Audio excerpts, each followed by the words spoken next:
So these can be said identified as values. So now we identified three factors. Knowledge. The first one perception. Second attitudes. This third one values. And then personality, values.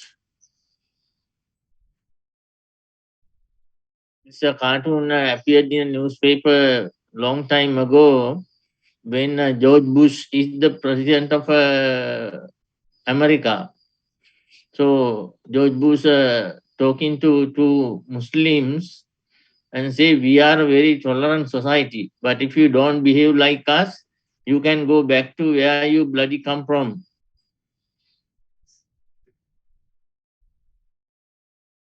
So there may be some members in Muslim students in the classroom, but I have to say that where there are Muslims, there are wars.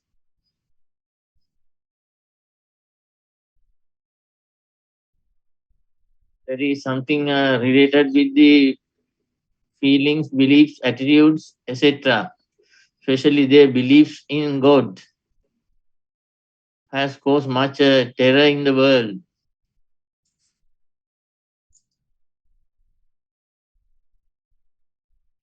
Did you notice something special in the next picture? This one. What did you see, Ramesh? So which one? This one? No, not this one. In this picture.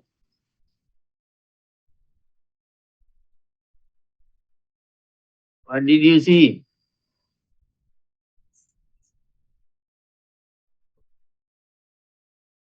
You saw a very beautiful girl, but as given at the bottom of the picture, there is a special message.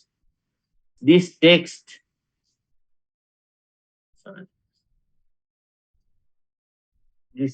you are not even reading it. රමේෂ්ටත් බැරුණා නේද text එක දකින්න? පින්තූර Yes, sir. විතරයි. Yes, sir. That is because the first factor that you talk about motivation, human motivation.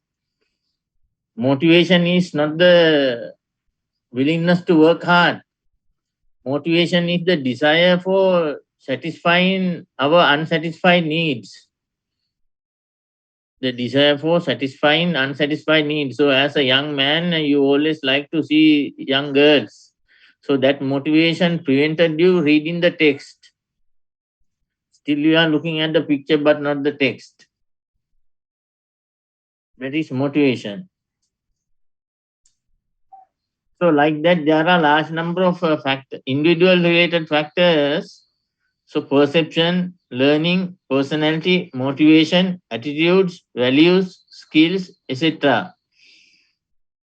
Then, in addition to organization culture, leadership, organization structure, group norms, job design, reward system, etc. So, all these factors, not only these 10 or 12 factors, there are a long list of such factors that affect the differences in individual behavior, and we can classify them easily as individual factors and situational factors. So perception, learning, personality, motivation, attitude and values and skills are individual factors. Then other factors are situational factors, but these situational factors can be classified as organizational factors and extra organizational factors. Then in this within this circle, I have given only the organization related factors: organization culture, leadership, organization structure, group norms, job design, reward system, etc. In addition to these organization related factors, there are extra organization factors such as socio-economic factors these days in our country: long queues, lack of milk powder, unavailability of gas, uh, high rate of inflation, cut of electricity, etc. These societal factors, say, especially social factors, technological factors, cultural factors, economic factors. So those are can be identified as extra organization factors, or simply we May call. So, yes, can't see the screen, sir. you can't see the screen. Sorry.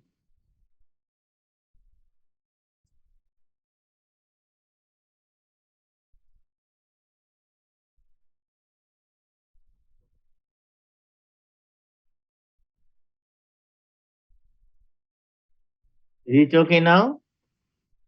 Yes, sir. Now okay.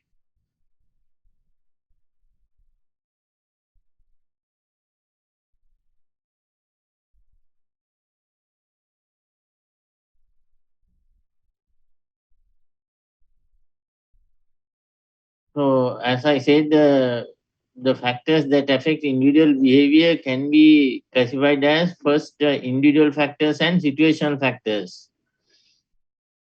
Uh, then here in the circle, individual factors identified the perception, learning, personality, motivation, attitudes and values and skills.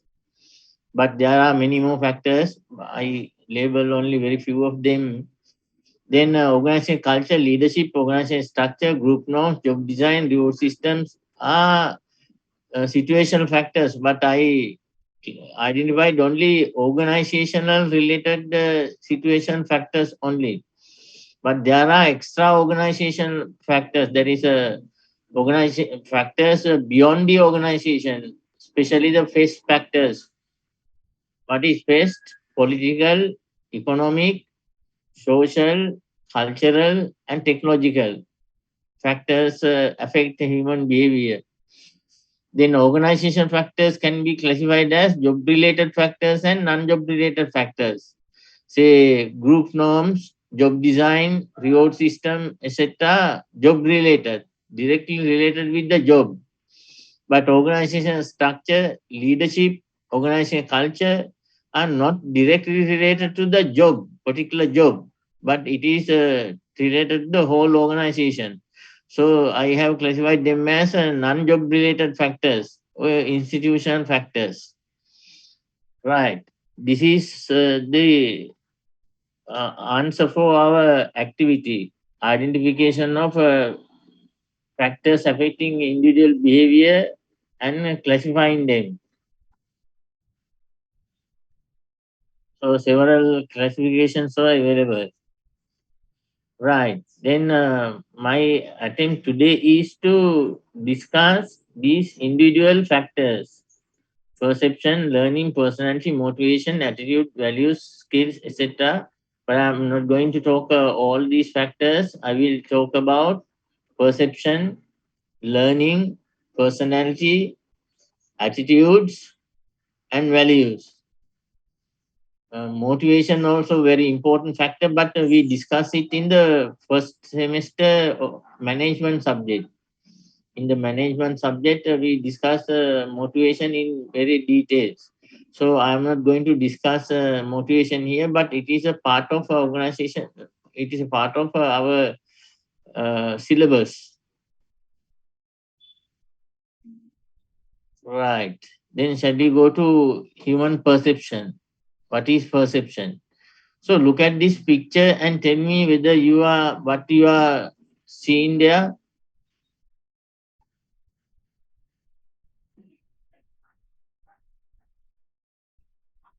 What you can see,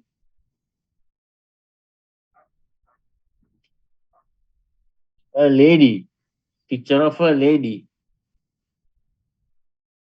Is a lady young or old?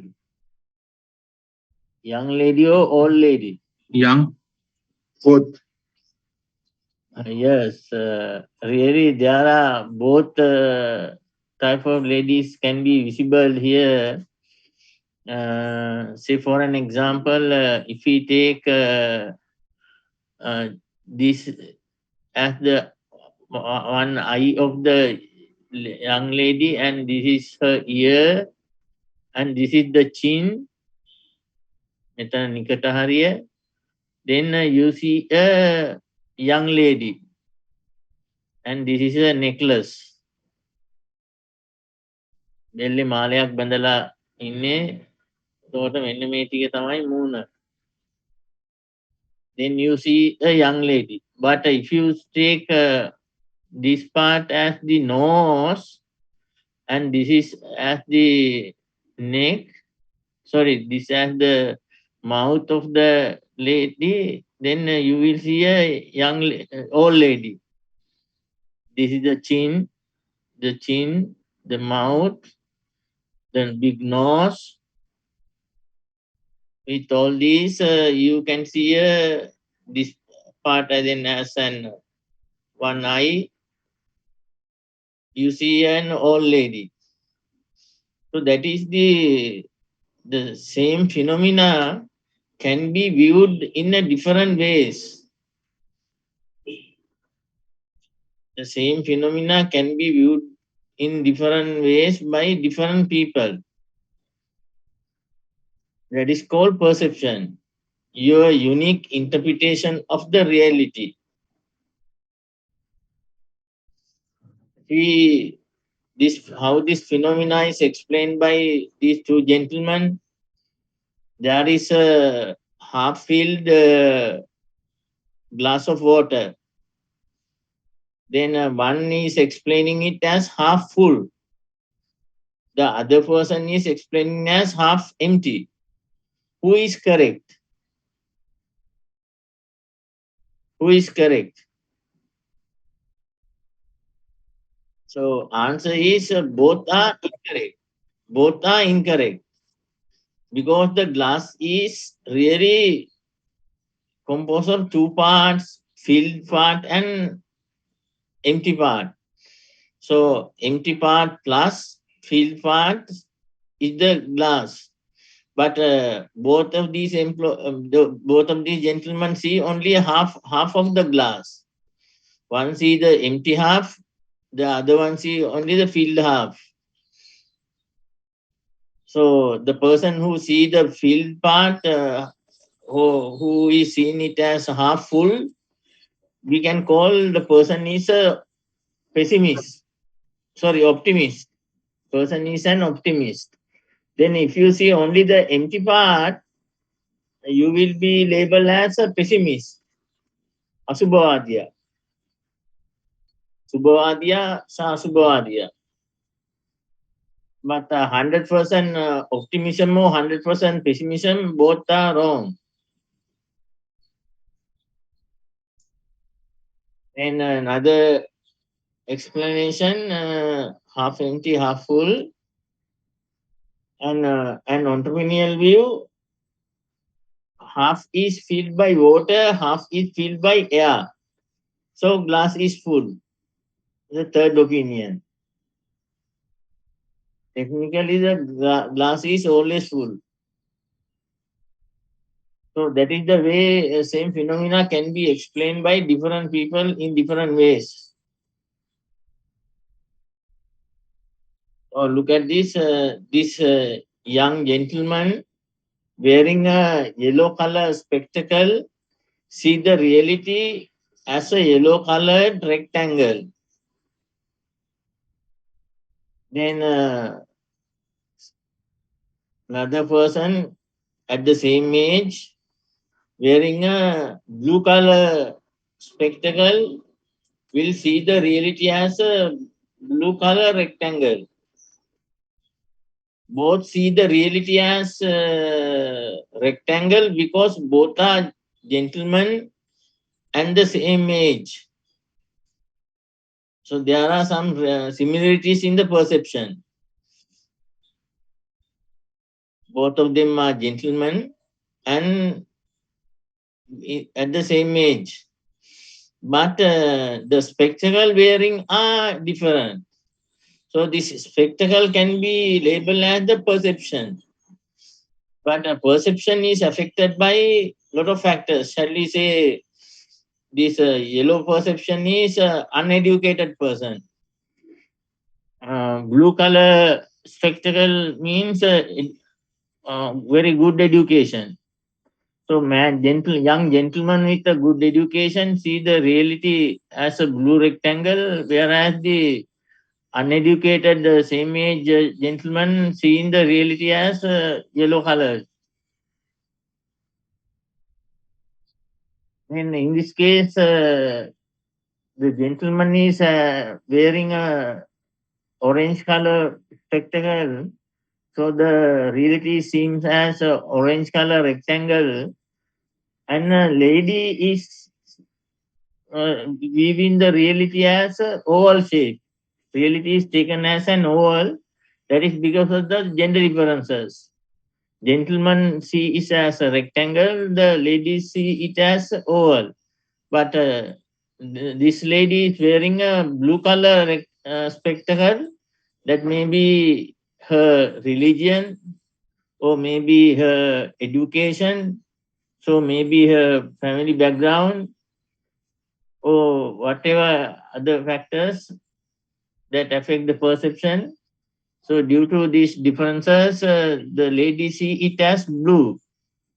Due to the gender differences, it is seen as oval shape.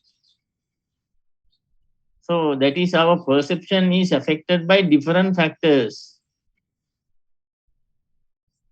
And due to these different perceptions, our behavior will be quite different.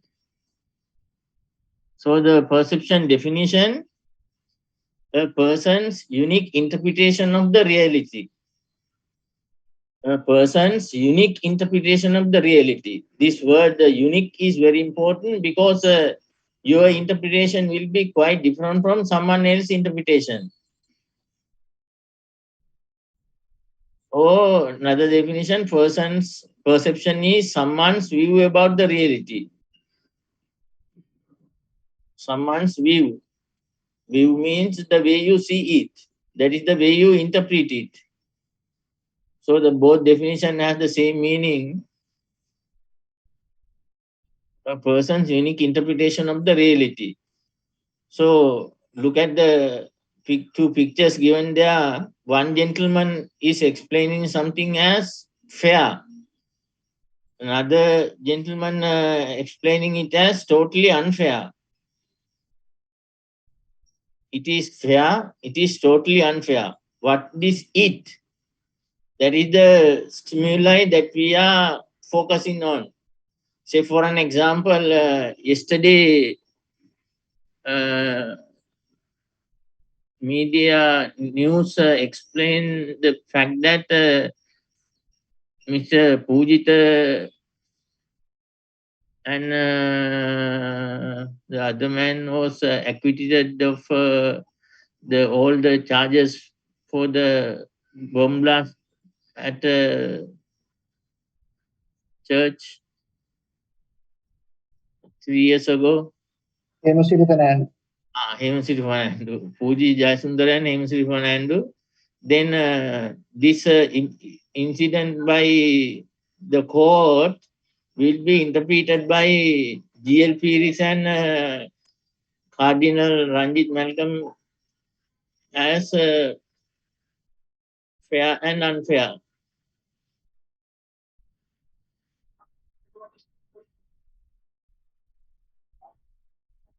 Right? So the reality is uh, the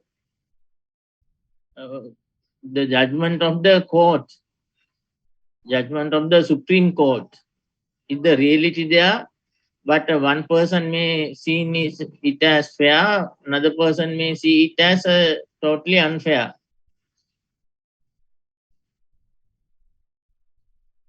Another definition, two definitions are there. The process of selecting, organizing, and interpreting information brought to us through our senses in order to understand the world around us. Then second definition says the same thing, the process by which people select, organize, and interpret sensory stimulations into meaningful information about the environment. Then when you analyze this,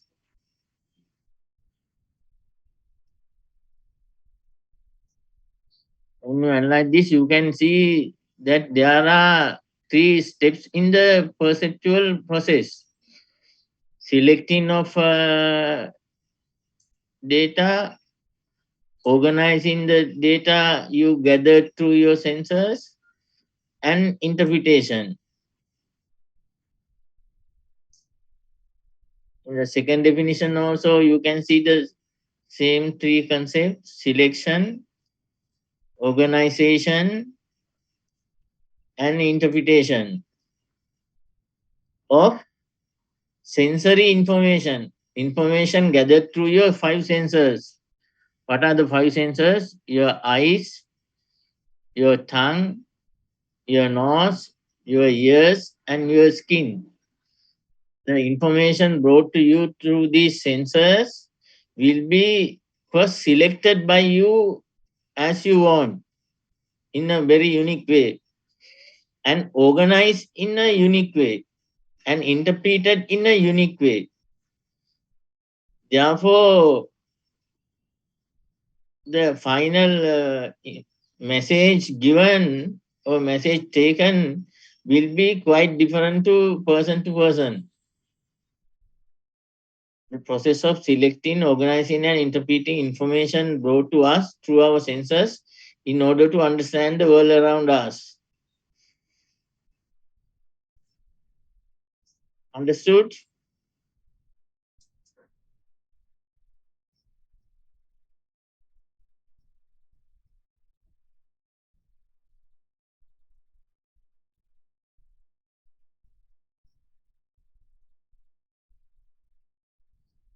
Right.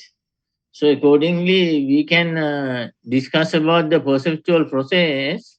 In the perceptual process, first we pay our attention to particular stimuli. Say the judgment given by the Supreme Court for Pujita and Hemaseri stimuli. Then we start the selection of some information and we organize them in our unique way and interpretation. So what is given in this yellow color, green color rectangle is the perceptual process. Then what your final interpretation is the perception. Your final interpretation is your perception. Then this perception may decide particular behavior. Right? So stimuli and behavior are not internal to the perceptual process. Those are external phenomena. So perceptual process consisted of three steps. The first step, selection of information. The second, organization. The third, interpretation. Then next, we are going to talk about these three steps: selection of information, organization of information, and interpretation of information. What is selection of information and what factors affect the selection? And what is organization and what factors affect the organization of information? What is interpretation and what factors affect the interpretation? Will be discussed next. When before discussing that, the difference between perception and sensation. Sensation is the raw data gathered by our five senses. Raw data gathered by five senses. Perception is the sensory data after processing. Sensory data after processing. Then the process is the selection process, organization process, and interpretation process. There are three steps. Then the first one, selection of information about a particular stimuli. So at a given moment, your sensors may attract a lot of information from the environment, but you may pay attention only for some selected factors only. Though your sensors gather information about lot of factors about the environment, you may pay attention only for a very selected set of information. That is called perceptual selectivity. It is a perceptual error. Perceptual error. Because you select some information and you do not select some other information. Then, say for an example, if you select something not related to particular phenomena, your judgment will be wrong. Then, if you could not select, as I said, correct information in the say that is you are the Supreme Court judges that inquire into the bomb explosion case. Then if you could not then witnesses are taken, then if you could not pay attention to some important information and avoid them, your final judgment will be wrong. So as a manager, especially when doing your job and when making decisions, you have a big responsibility to make a correct decision, accurate decision. So to make an accurate decision, you have to gather enough information, adequate information, clear information, correct information, timely information, etc. So then your inability to do this is called perceptual selectivity.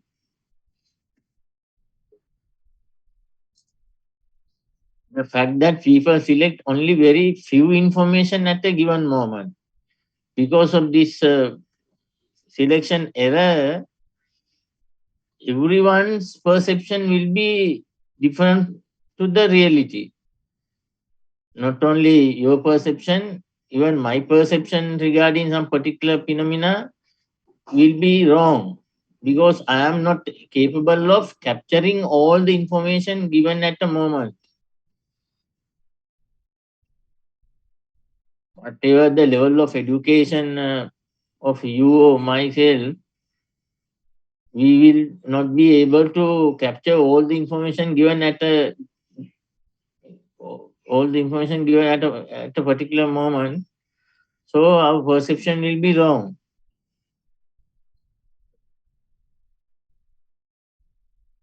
Then, say for an example, think of a performance evaluation process of an employee.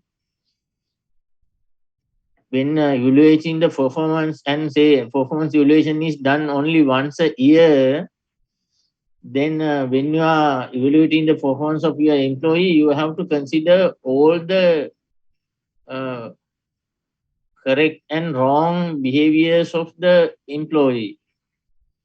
But the thing is that by the day, if you are evaluating the employee at the end of the year, will you be able to remember? Could you be able to remember all the behaviors of that particular employee throughout the particular year? It is impossible.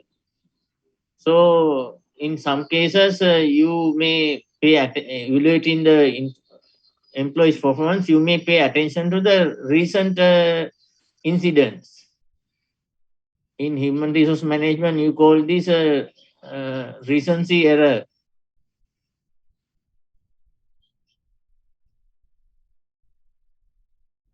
That recency error coming due to the perceptual selectivity, because you can't remember all the information. You select some uh, piece of information only, so your perception will be different from the reality. Then selective perception, psychological principles. So behind the selective perception, there are two main management principles. The first one, figure ground principle, and the second is a relevancy principle. Figure ground principle. Figure ground principle says that when you are going to judge a particular situation, what is relevant to you will be taken as a figure against the irrelevant information which is called ground. For an example, look at this picture.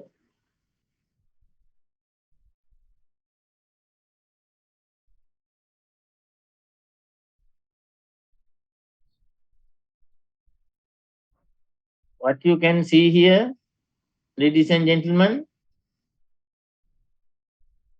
what you can see here, please respond to my questions. Otherwise, it is very difficult for me to talk with the computer. Yes. So definitely you might have seen this earlier. That is the reason. Otherwise, it is very difficult for a person to really capture what is given there. මට කියන්න බලන්නේ මහතුරු දෙන්නම කලින් දැකලා තිබුණා නේද මේක කියලා? ඔව්ද නැද්ද? Yes. Yes, sir. Yes, sir. That is it. Because otherwise, we can't see English letters here. We can see only black patches, several black patches, like a part of a machine. That is because normally when we are reading something, we have used to read dark patches in a white or light background.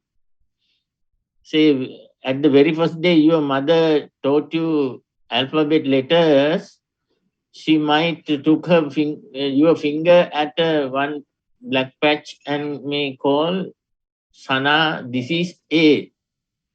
Puta me A. Make a B. Make a C. Then you from that particular day you used to learn that letters are written in as black patches against a white background. Then white background is white background or the white ground is irrelevant for us. It is not important for us. Only the black patches are important for us.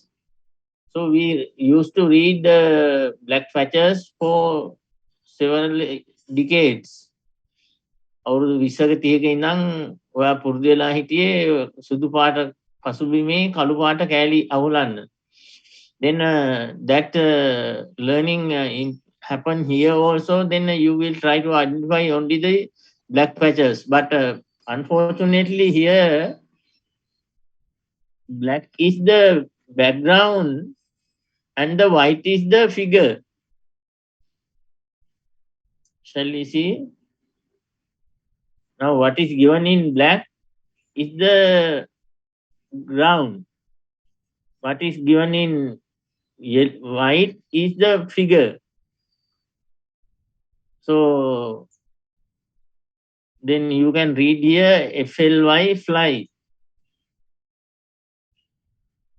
In the same way, now you can read the bottom word TIE, tie.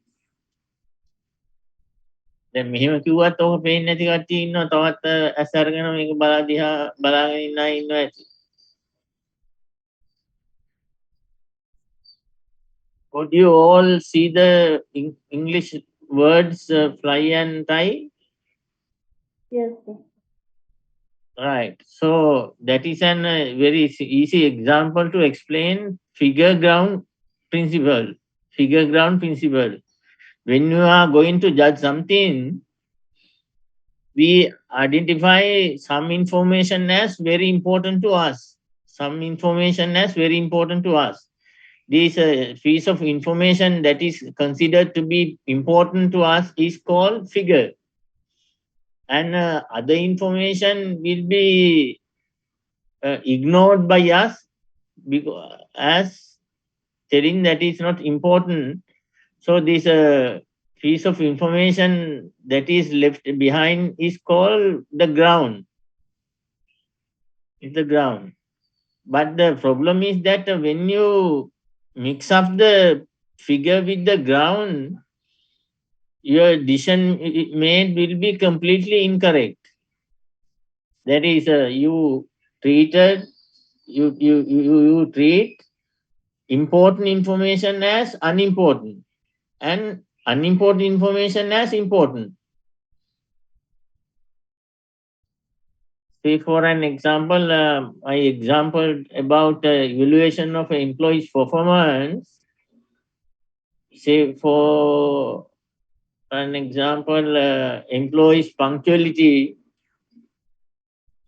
is not good. One particular employee's punctuality is not good. When he is report the job, normally he may be late for 5 or 10 minutes every day. But all the other behavioral aspects are very good. Quality of the work, relationship with others, dependability, motivation, commitment. All the behaviors are very good, but one behavior, punctuality, is very poor. Then you pay much attention to the punctuality, which is not a very big barrier to the employee's performance, as important, and ignore other aspect of the job as unimportant. Then you give a employees, particular employee is given a negative evaluation. Negative evaluation because you mistaken what is important with what is unimportant. That's the meaning behind figure and ground information. Sorry, figure ground principle. So then figure ground principle directly explain the concept called perceptual selectivity, because some information will be selected and some information will not be selected.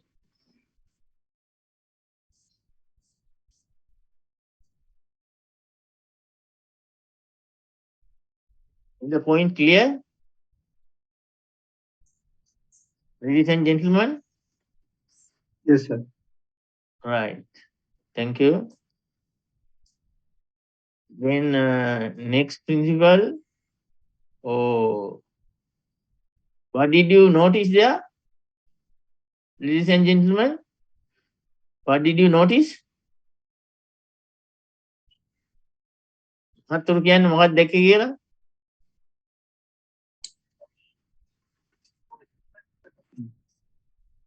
ඔව් කියන්න මොකක්ද දැක්කේ කියලා? Nothing, sir. Nothing. White color background. මම මේකට එන්න කලින් පින්තූර දෙයක් වටනන්නේ මේක දරස් ගාලා. මේක නෙමෙයි මේක.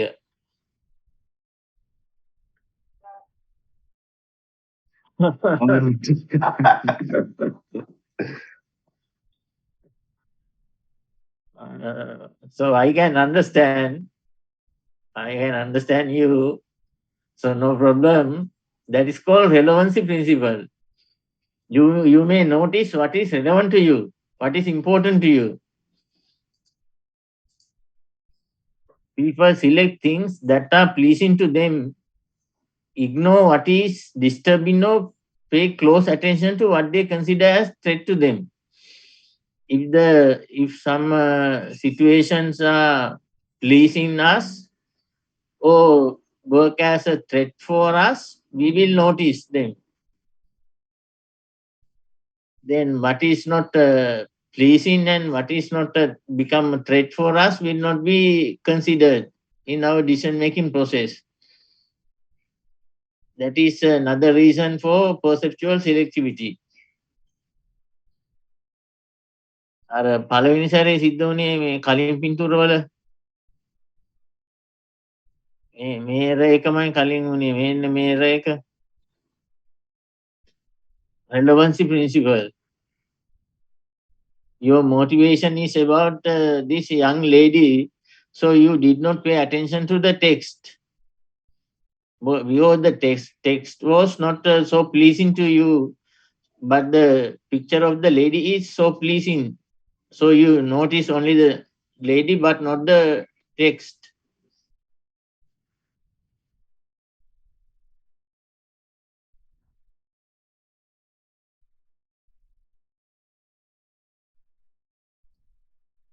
Right.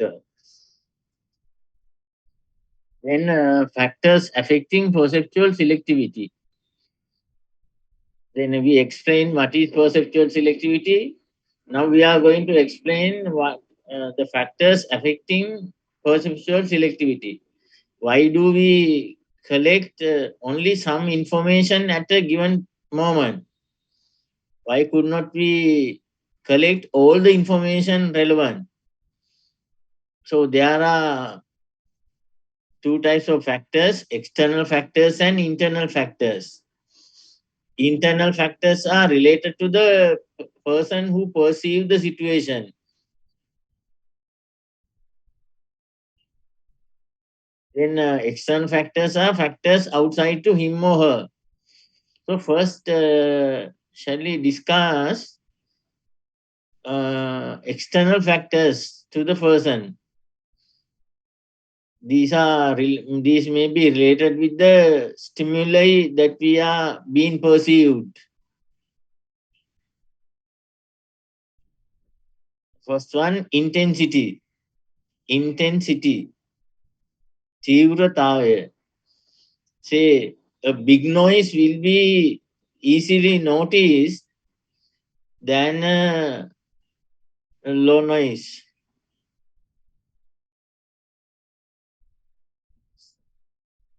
Say, for an example,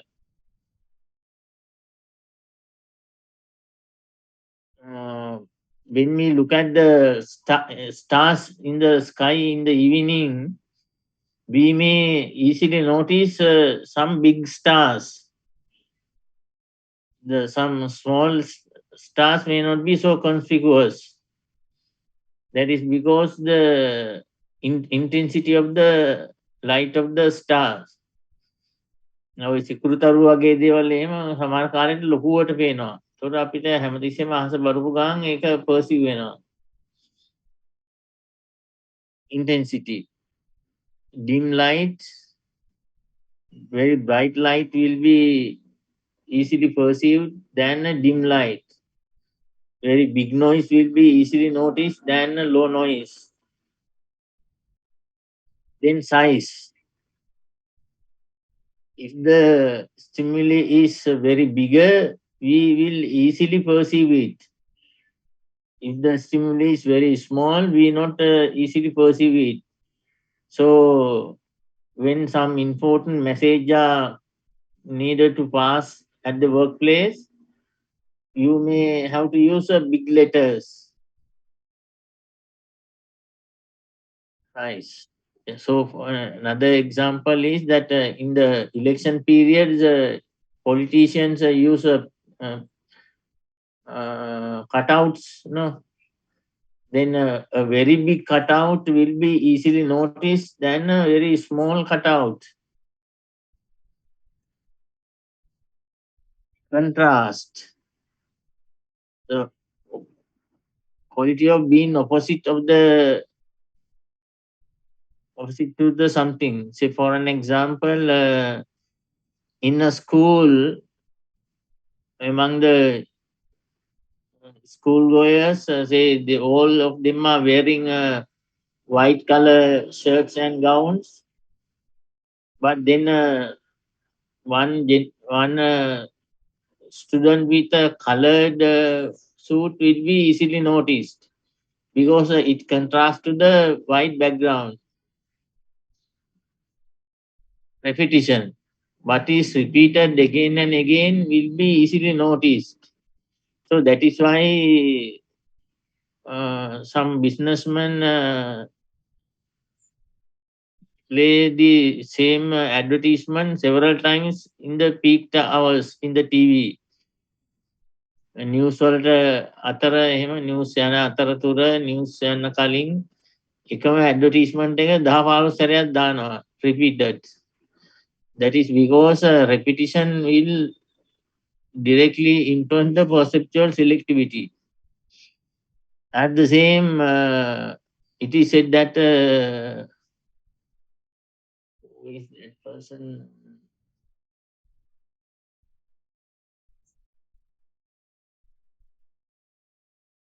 With the media version of Hitler's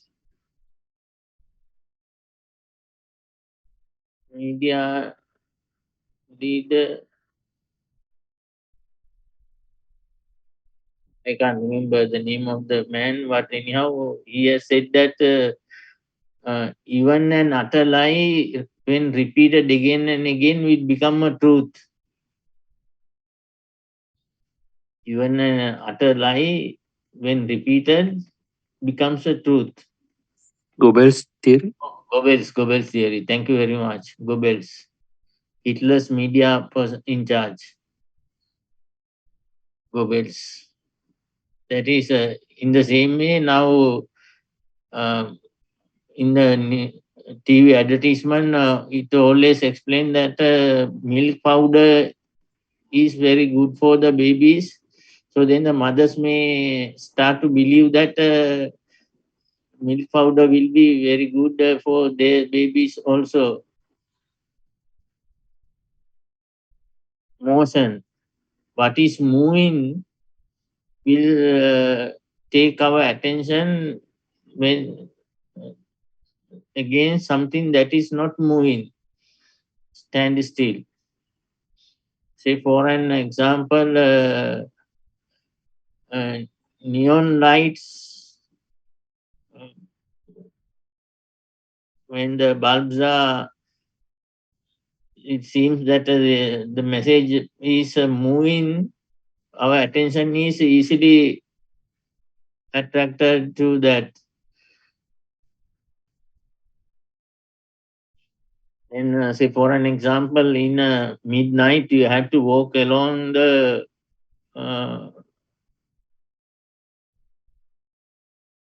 say walk across the cemetery.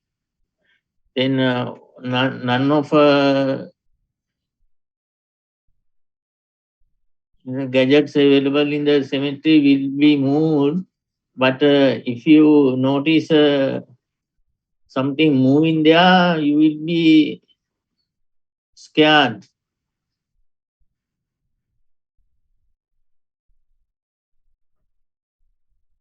The novelty, what is novel in a familiar background will be easily noticed. What is novel in a familiar background. And the next is the familiarity. What is familiar in a novel background will be noticed.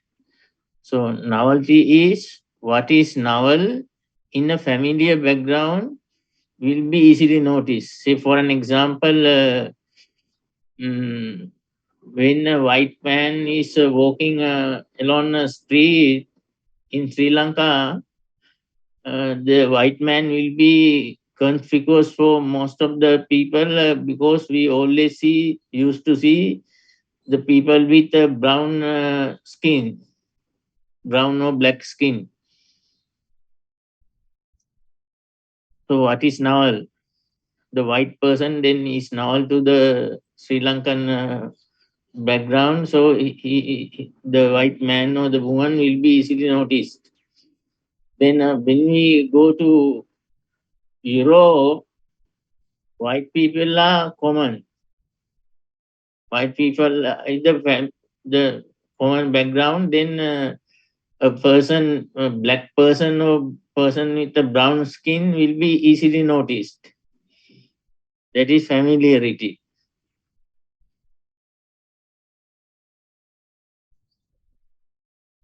Then internal factors, your learning, what you have learned or your education play a big role in selecting information. Say for an example, educated person and uneducated person's perception will be quite different. But learning is not only the education, but what you can learn through education as well as through your experience also. So whatever you are learning directly affect your perception.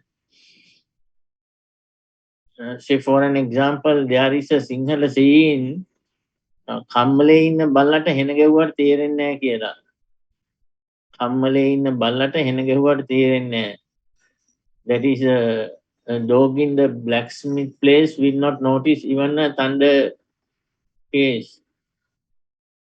That is because the dog always experience their big noises. So that experience make the dog to not to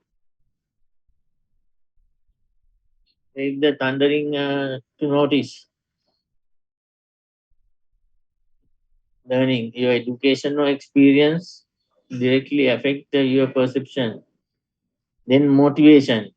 We explain in several cases, several examples regarding motivation.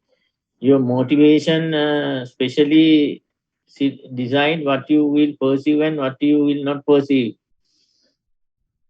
අපි දැන් අර කාන්තා රූප වගේක් වෙන්නේ English, that is motivation. So don't misinterpret the term motivation. Motivation is not the willingness to work hard. Motivation is the internal drive within a person to satisfy his or her unsatisfied needs. Willingness of not willingness, internal drive of a person to satisfy unsatisfied needs. So what you are motivated will be easily perceived. Then your personality.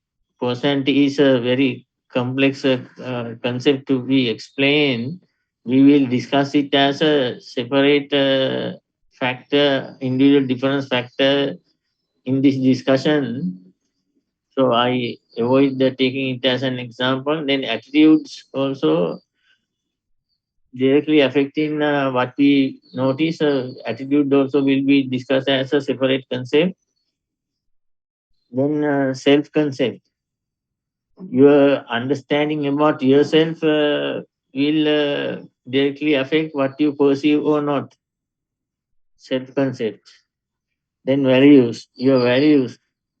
We will discuss values as a separate topic. So I'm not going to explain the values also at this moment. So personality, attitudes, and values will be discussed at length in the future discussions. So I am not going to explain them here.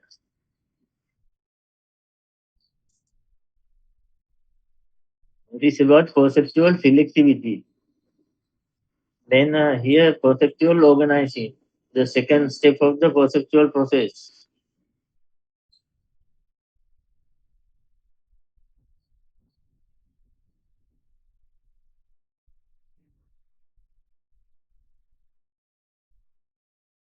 I think you can remember we said that perception is composed of 3 steps. Selection of information. So far we discussed about this step. Then the second step is the organization of information, and third step is the interpretation.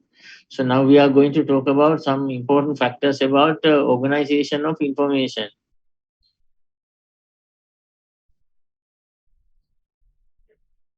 The process of organizing the external or internal inputs into a meaningful way is called perceptual organizing. Look at this picture and see, tell me whether you can see a dog or some other animal. What you can see in the picture.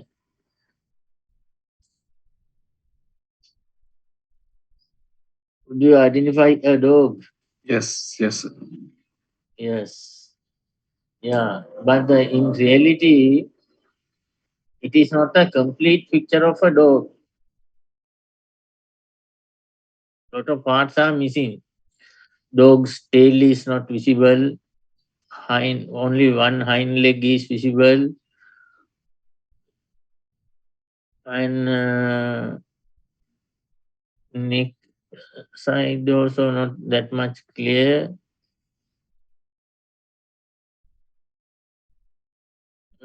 It is very difficult to see a dog there, but really we will perceive a dog there because here what is given in the picture is really black and white patches. but then these white and black patches is organized in a particular way will tell us to see something there. Say for an example, all Sri Lankans believe that there is a picture of a rabbit or hare in the moon. හඳේ හාවෙක් ඉන්නවා කියලා පින්තූරයක් පේනවා කියලා කියන්නේ මොකද නේ? සමහර රටවල කියන්නේ ඒක බල්ලෙක් ඉන්නවා කියලා.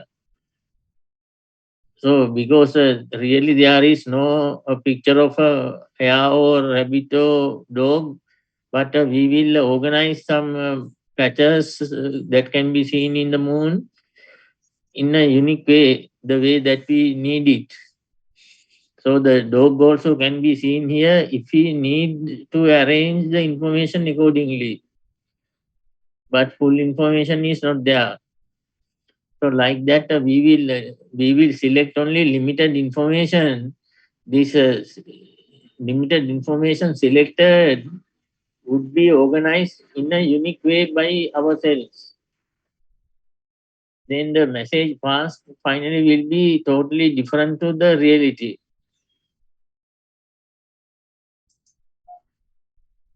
Then common methods of perceptual organizing.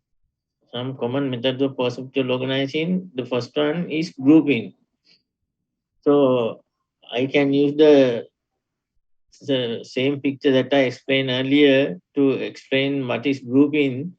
Here in the picture, throughout the whole picture, we see black and white patches, but some black and white patches will be grouped together to see a dog.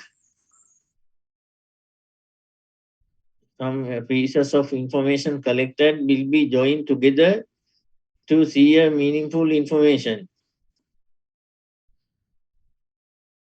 Then continuity. Look at these red dots. So we can see a line there because they are arranged in a continuous way here as a line. But there is no line, but we can see a line because the way that the information is organized there. Closure.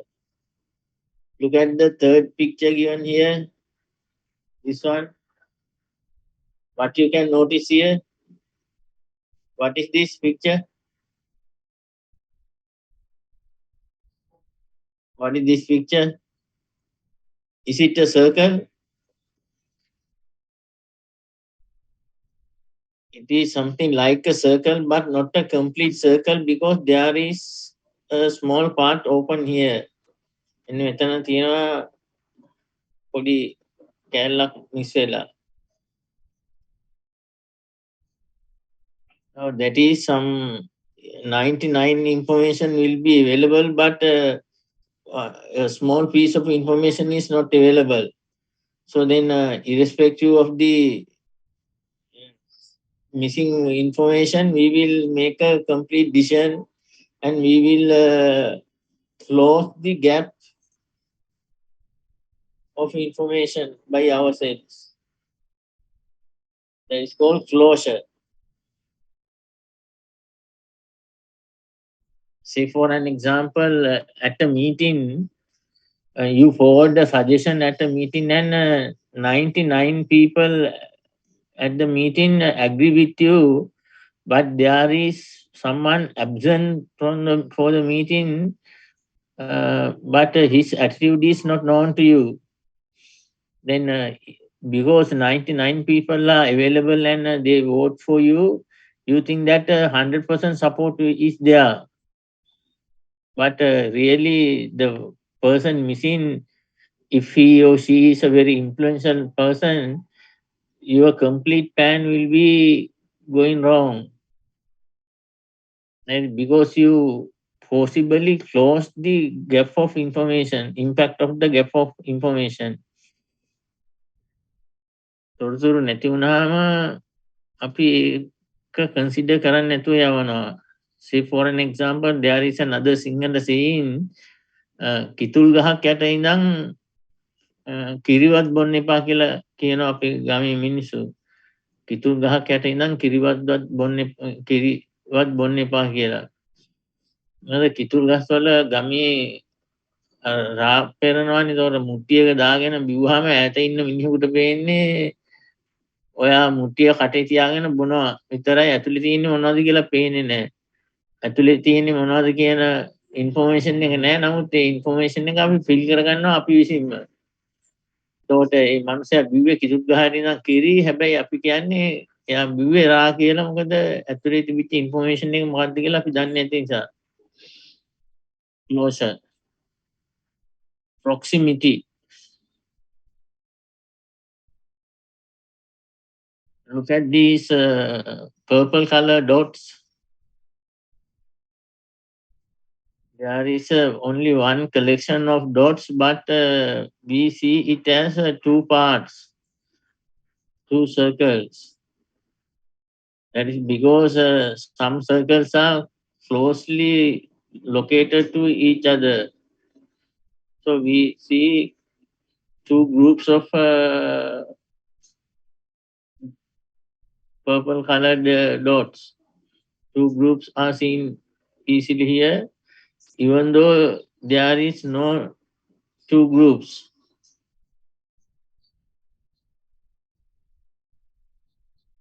That is called proximity. What is seen people in proximity to themselves will be easily noticed as a group by B people. Say for an example, say one hard-working employee and loyal and committed employee to you has a union leader, your organization's union leader as his or her best friend. Then because of union leader is the best friend of that loyal and committed employee, you will easily notice him as a very close friend of him, which is really wrong.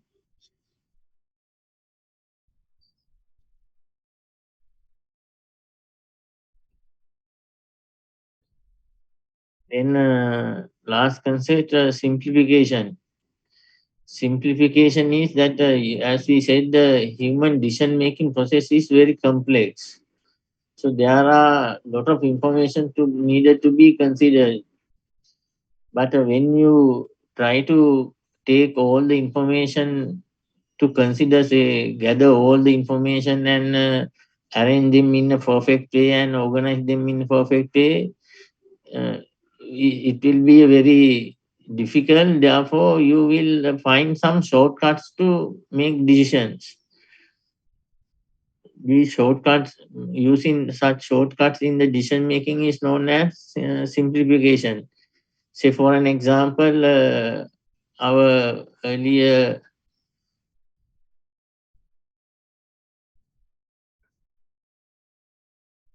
this one, අත්තිර වූ ස්ත්‍රී චින්තනය තුළ ස්ථිර ප්‍රේමයක් ඇති කළ හැකි නම් පුත්තලමේද ගෝ වගා කළ හැක.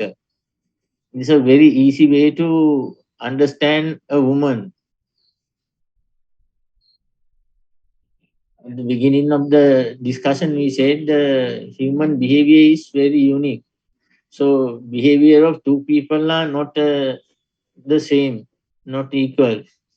So behavior of a woman also like that. One behavior of one woman will be completely different from the behavior of another woman. Then how can we come to this kind of a conclusion? But we are arriving at this kind of conclusion because it is a very easy way to interpret the woman kind. It's a shortcut. It's a shortcut. So this making shortcuts in the decision making is not a good practice. So it make big damages to the organization. Especially when judging the people's behavior, use of shortcuts will be damaging the organization.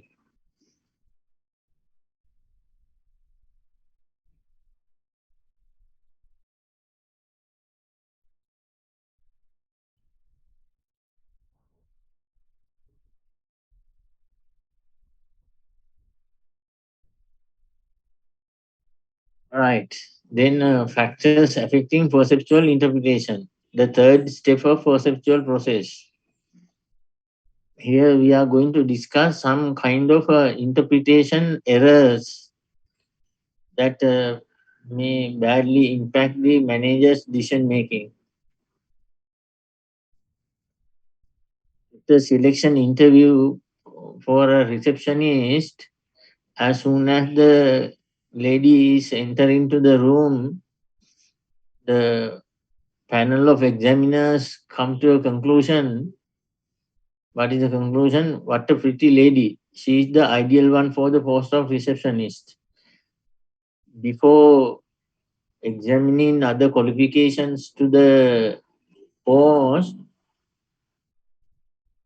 examiners come to a conclusion by looking at a single factor, the outside appearance.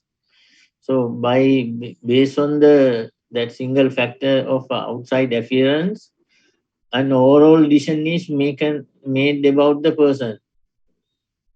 That is called halo error,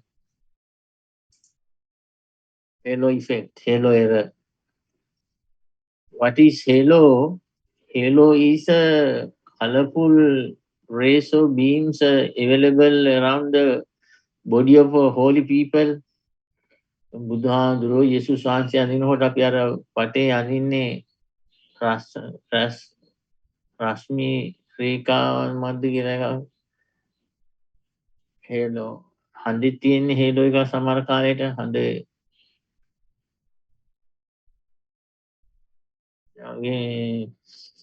so halo here is a very conspicuous factor that make other people to make wrong decisions regarding a particular person, forming an overall impression of a person on the basis of a single characteristic. So you might have been subject of a victim due to this kind of decisions. So anyhow, if we know about this factor very well, that halo effect, there is something called halo effect in the human decision making. When we are going for an interview, we will get well dressed. ජීවිතේටම ටයි එකක් දාලා නැතුණා ටයි එකක් දාලා හමතු දාලා ලස්සනට ඇඳගෙන යනවා. මොකද අපි දන්නවා ඉන්ටර්විව් බෝඩ් එකේ කොච්චර සූක්ෂම කට්ටිය හිටියත් ඒගොල්ලෝ අහු වෙනවා මේ අපියරන්ස් එකට. So halo is such an conspicuous factor within a person, and halo error is the doing such a wrong decision making based on the single factor of a person.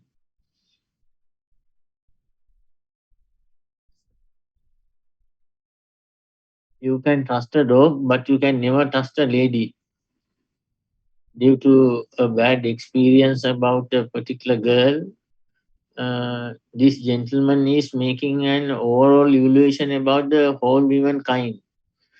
That is what we said earlier, stereotyping. අතිරු ස්ත්‍රී චින්තනයක් තුළ ස්ථිර ප්‍රේමයක් ඇති කළ හැකි නම් පුත්තලමේද ගෝවගා කළ හැක. Stereotype. Tendency to perceive another person as belonging to a single class or category. Tendency to perceive another person as belonging to a single class or category.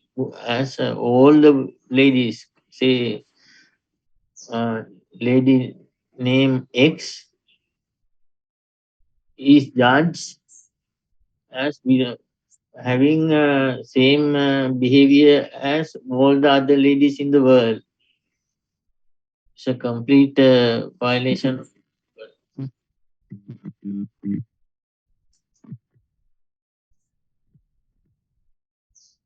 Read.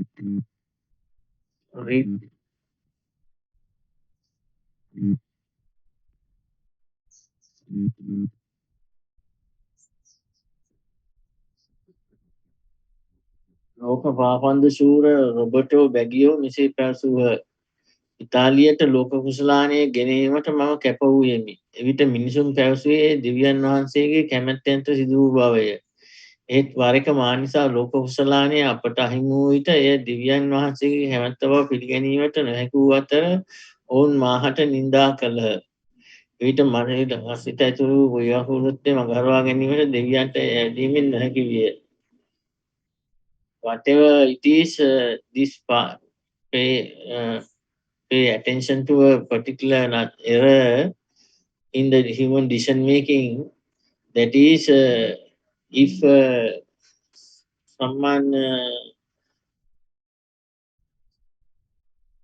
we know something, then when something we will attribute the reason for the success to the outside factors.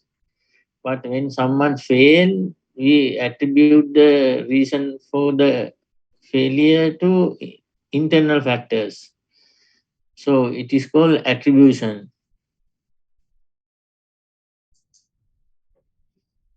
He won it as the God was with him this time. But really, the person won the game or the cup due to his or her commitment to the game, and he may work hard in practicing it. But because it is in favor of this particular person, we attribute it to the outside factor, the goal. But if he fails, then directly the blame will be on the person. Attribution refers to how people explain the cause of another's or their own behavior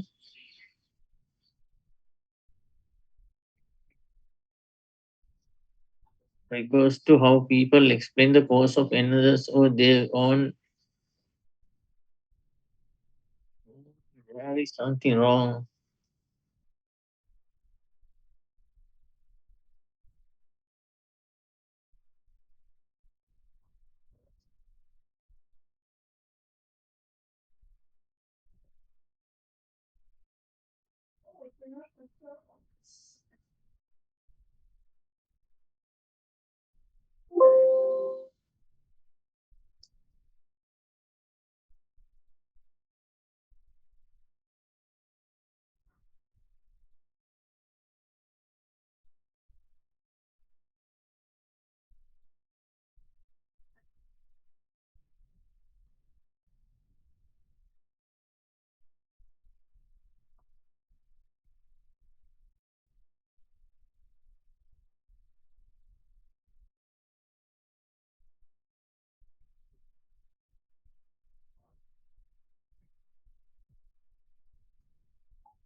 Sir, I think it is incorrect in the next slide.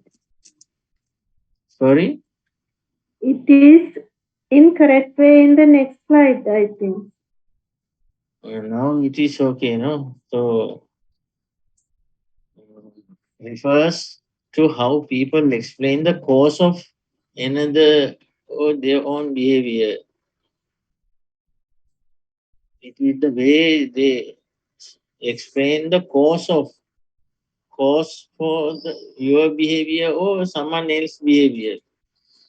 Say for an example, if you explain the cause for your behavior, say for an example, you fail the subject at the exam, OB, organization behavior subject is failed at the exam.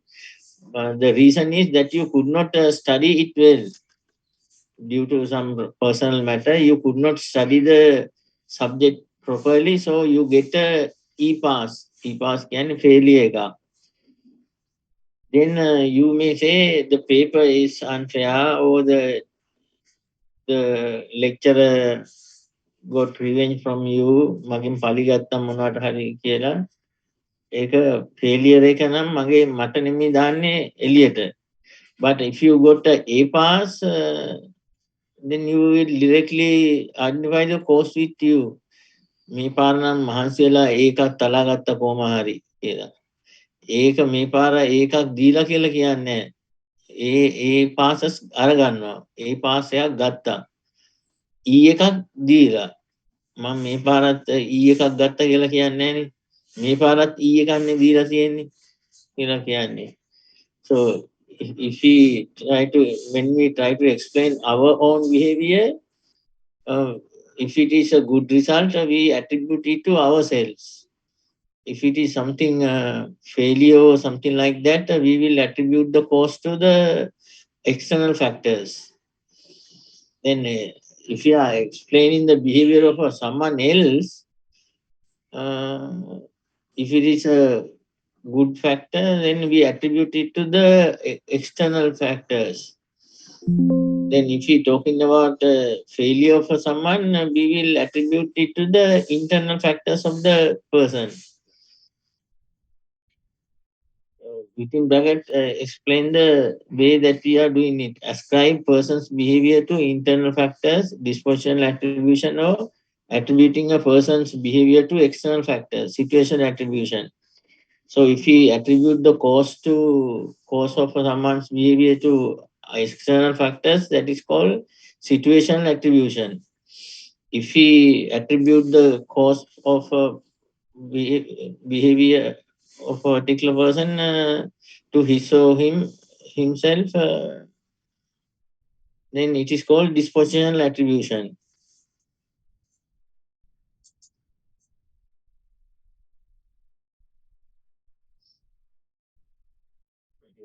It is given here again, refers to how people explain the cause of another's or their own behavior. Dispositional attribution ascribes person's behavior to internal factors.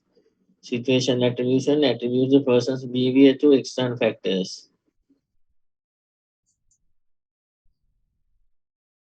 Another error that can happen in the interpretation of information. One gentleman says there is no one called God. Then the other person say nonsense. Then who created the world? So when and how this discussion or the debate will be ended? That's a problem. There will not be end for this type of a discussion because they are challenging to their internally believed value systems. It is called perceptual defense. So what other people explain will be ignored because of our belief systems or value systems. Tendency of a person to build a defense against stimuli or situational events in the context that are personally or culturally unacceptable or threatening. Maybe these belief systems will be created by our own factors or maybe by the national culture or culture of the organization. So if it is against our beliefs and values, we will never accept it. Then that is something like that. We create a defense in between these two persons.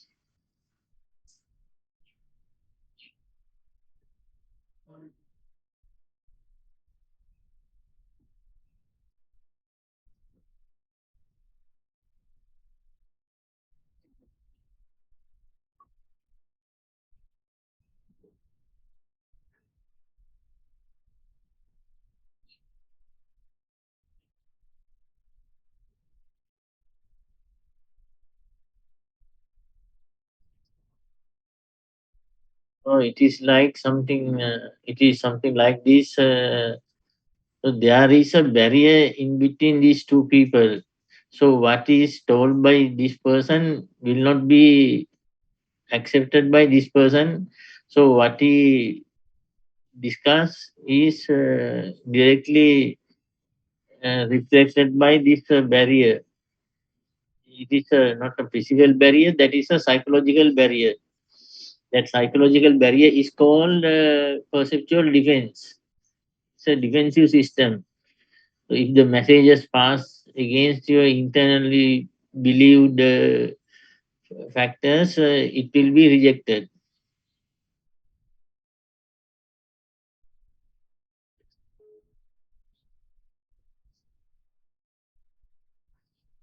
Perceptual selectivity, we discussed this at the very beginning of the perceptual process, but finally it is taken as an interpretation error too.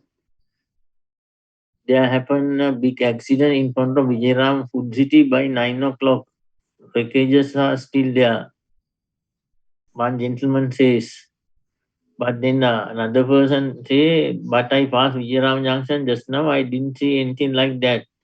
So we said that we at the moment we collect only very few information regarding a particular phenomena. So even though the wreckages were there, he may not notice it at the particular moment because his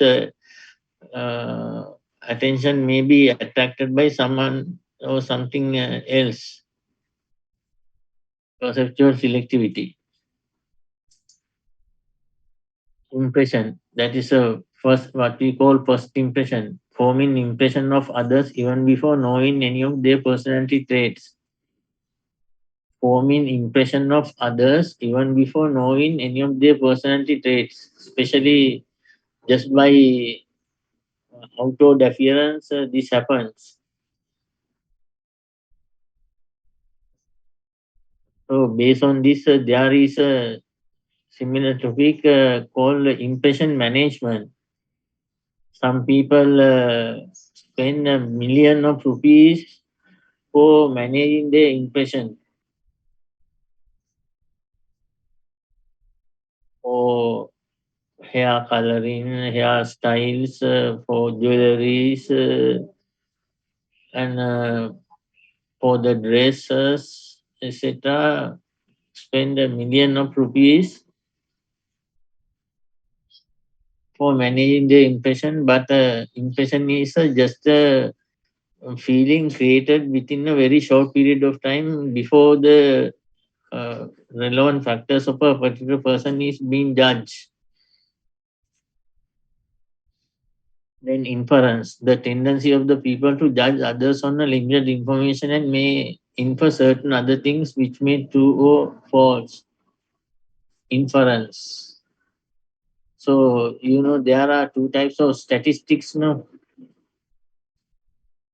What are the two types of statistics?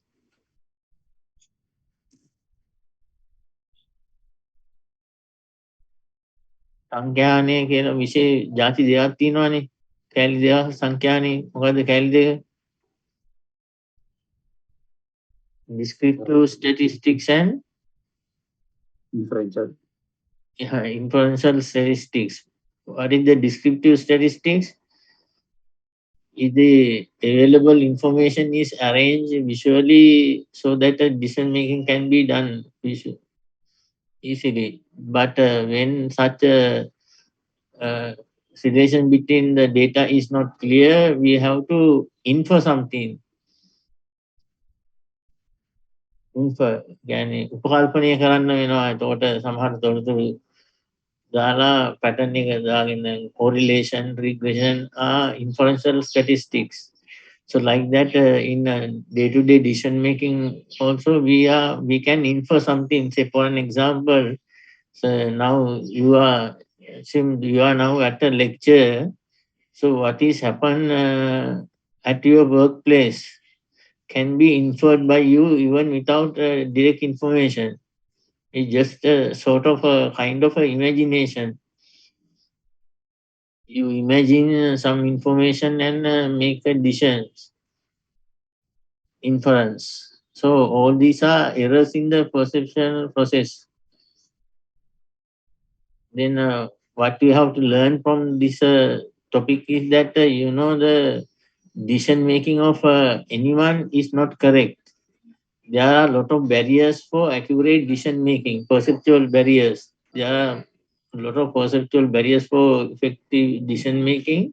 So by being aware about these concepts and knowledge, you should try to minimize the uh, heretical decision making.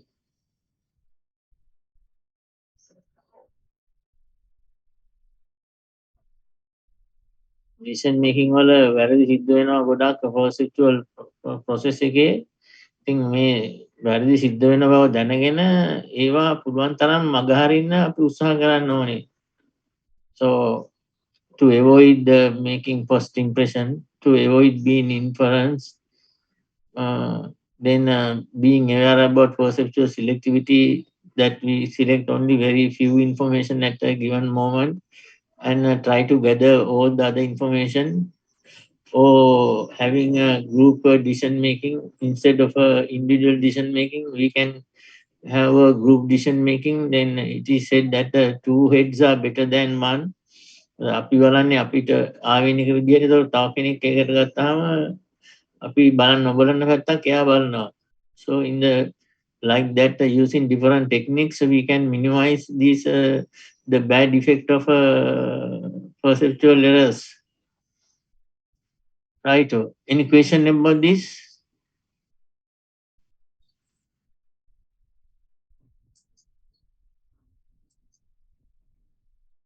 There is another one, projection. Tendency for people to see their own traits in other people. So if we are honest, always we believe that other people are also honest. But that is also a wrong assumption. People are different, people are unique, so they have unique behavior. So your behavior cannot be compared with someone else's behavior.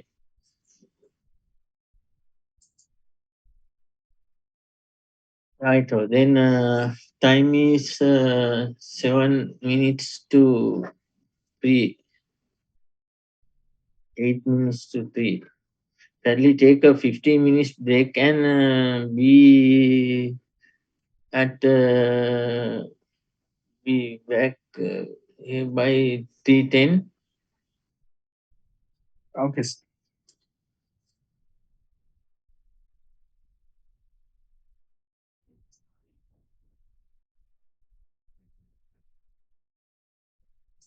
Recording stopped.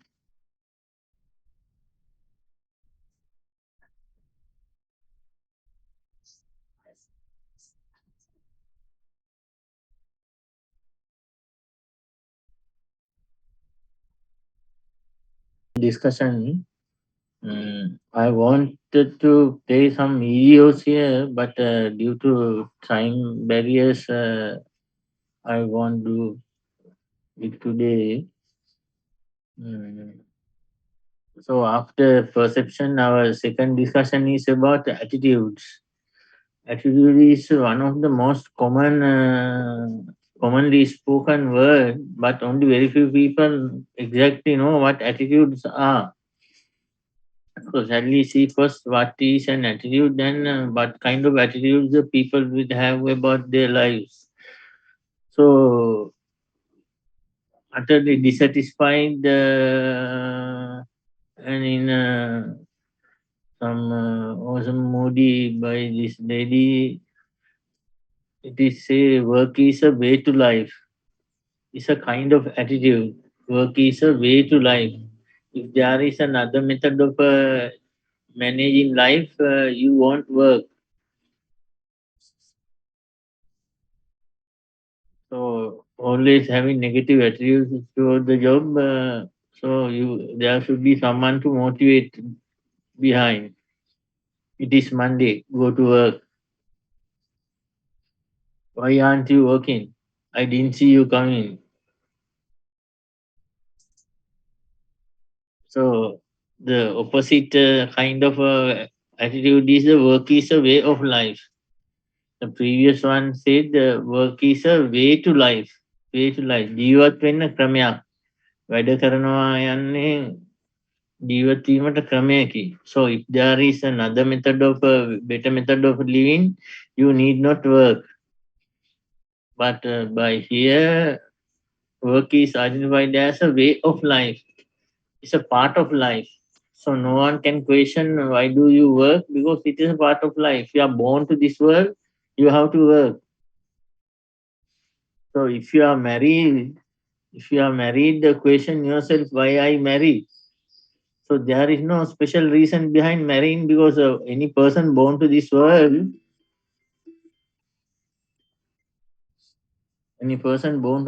should marry.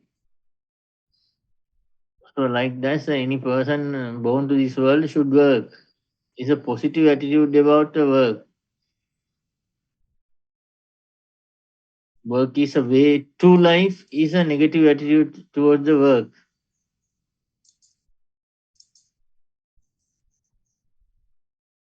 So look at this. In this rainy day, this police constable is working without someone else supervision. He is purely genuinely doing his job. Good attitudes about the work. The most wonderful entertainment and fun is work, of course. So really, all people are born to this world with good attitudes.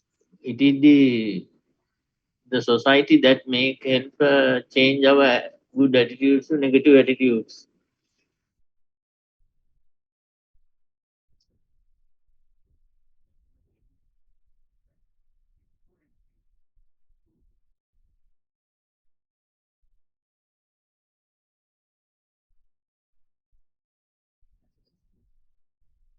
There is a nice story behind these pictures. The small baby elephants are captured to tame by people. When the baby elephant is with the mothers will be shot dead, and the the baby elephant will be captured and taken to the human society, and at the very beginning it will be tied to a small tree or something with a small chain. Then at the very first day the baby elephant try to break the chain, but at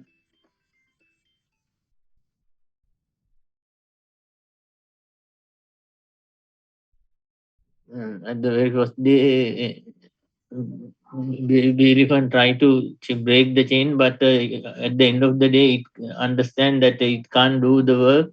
So in the next day morning again, it start breaking the chain, but ultimately fail by the end of the day. So when this is practiced for several years, the baby elephant understand that breaking the chain is very impossible. Then when it become a very big elephant, also the same chain is used to tie the elephant to the tree, but it will never try whether it can be broken or not. That is because of the when the childhood as a baby elephant, when he tried to break it, it failed. So that learning made a big lesson in its life, and always believing that it is impossible to break the chain. So it is kind of a training for making attitudes.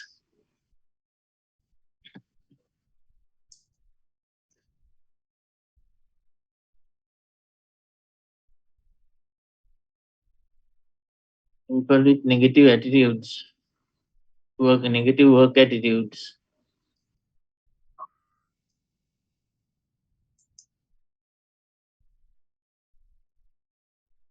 Attitude definition: persistent tendency to feel and behave in a particular way towards an object, or lasting feeling, beliefs, and behavioral tendencies towards various aspects of work settings, or people in them.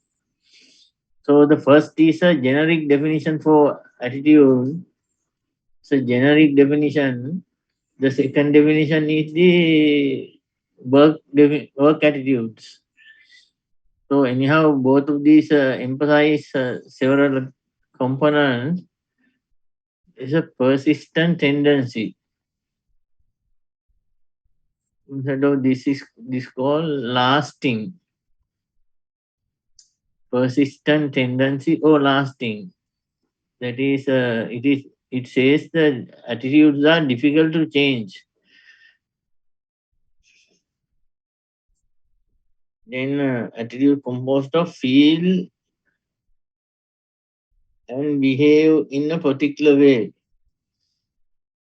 This says feelings, beliefs, and behavioral tendencies.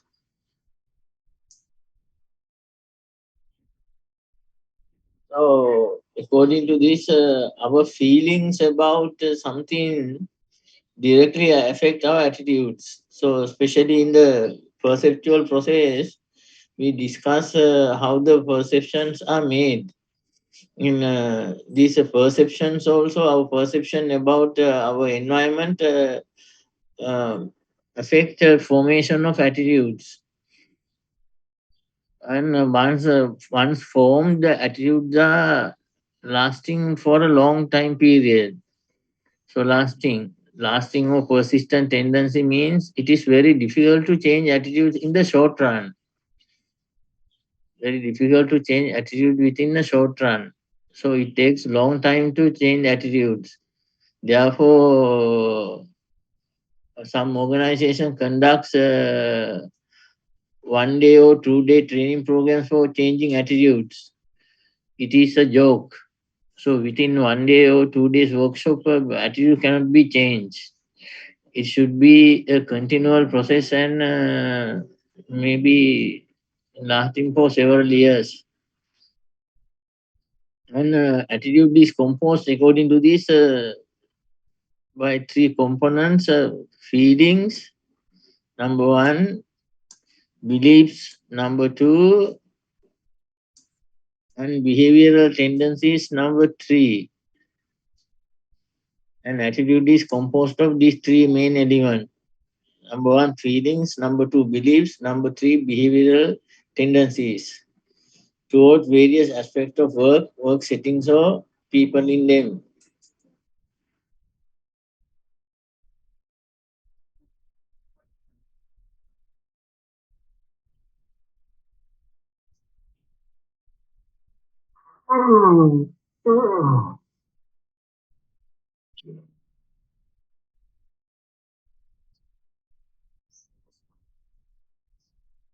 So according to the definition, as we said, we can identify three components of attitudes. The first one is called affective component. How does it affect you? So it is directly related with the feelings and emotions. Say for an example, mm, participation of the lectures by the MBA students. Now, I think this batch composed of at least 100 students, but at the moment there are only 58 students are 57, except me. 57 students are present in the class. Why is that? That may be one may be attitude regarding the lectures. So first, when you attend lectures in the first semester or second semester, you may feel it as useful or not useful, or attractive or not attractive, and you may feel drowsy during the lectures and like that. So a lot of feelings and emotions will be created with your early lectures. Then accordingly, you may feel that the lectures are not interesting. When a cognitive component happens, cognitive uh, is a process occurs within human brain, cognitive, and beliefs are related with this. So based on the experience of boring lectures and unattractive lectures, you may believe that attending lectures is not productive. Attending lectures is not productive. Then number three, cognitive component will be behavioral tendency. So you will try to avoid the lectures. you try to avoid the lectures. So the lecturers will try to take attendance, etc., to encourage the students to attend the lectures. Behavior. This is understand, especially very clearly. This is not behavior. It's behavioral tendency. So feelings, beliefs, and behavioral tendencies taken together create an attitudes, and that attitudes finally create the behavior. So you have to uh, understand the difference between behavior and the behavioral tendency.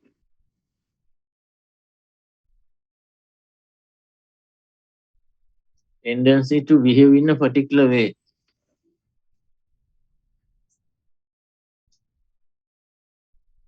In difference between beliefs and attitudes. How says he is a Buddhist and observe 5 precepts every day, but kills animals and eat animal flesh. So vast majority of our students are also Buddhist now. So when you take the 5 precepts, when you observe 5 precepts, the first one is Panatipata Veramani Sikkhapadam Samadhiyami. I will promise myself that I will refrain from killing animals. But so because you believe that, because as a Buddhist you believe that killing animals is a crime. Killing animal is a crime or a wrong act. That is your belief. But you eat meat for the meals. Then if you are eating meat but believe that killing animal is a sin, then we have to say that you have only beliefs about killing animals. If you have an attitude, you will avoid eating meat also. පන්සිල් ගන්නවා අරගෙන සත්තු මරනවා. විශ්වාස කරනවා සත්තු මරණ එක පව් කියලා. හැබැයි ඒ විදිහට හැසිරෙන්නේ නැහැ. හැසිරෙන්නේ නැති නිසා එතන ඇටිටියුඩ් එකක් නැහැ. දැන් තියෙන්නේ විශ්වාසයක් විතරයි. Only a belief is there. So in other words, when we take these 3 steps attitude process, beliefs is only up to the second step. You have feelings and emotions and beliefs only, no behavioral tendency. But when the beliefs combine with the behavioral tendency, the attitude is created.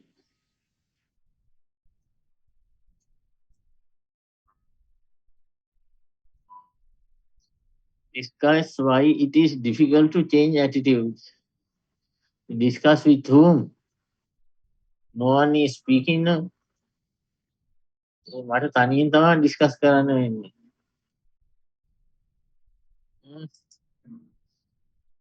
Attitudes, barriers to change.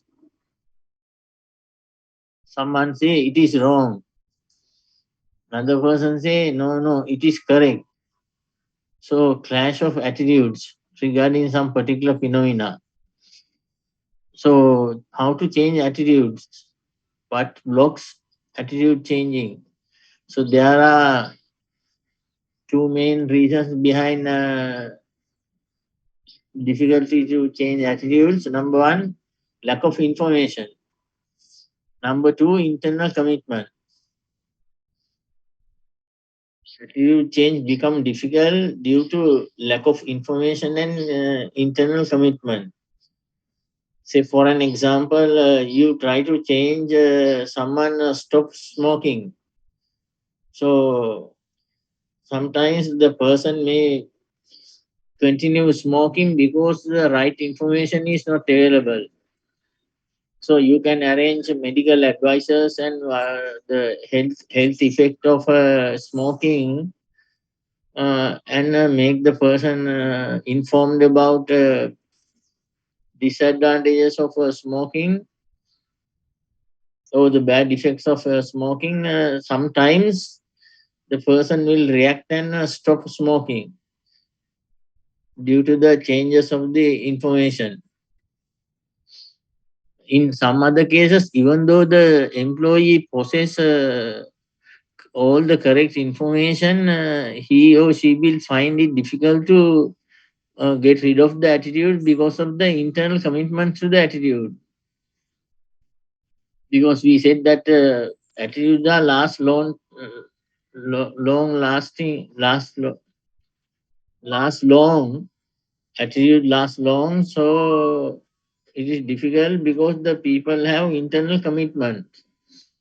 And you have to find different methods of techniques of breaking this internal commitment if you want to change attitudes. Then, especially in the attitude changing workshops, only the first part is done. Lack of information will be corrected. You will be provided correct information about a particular phenomena. But nothing is done regarding the internal commitment. So without changing the internal commitment, attitude cannot be changed. Then what can be done to change the attitudes?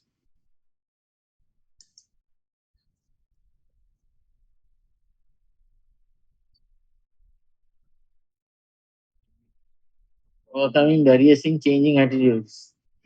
So provide information is the for the first reason, lack of information.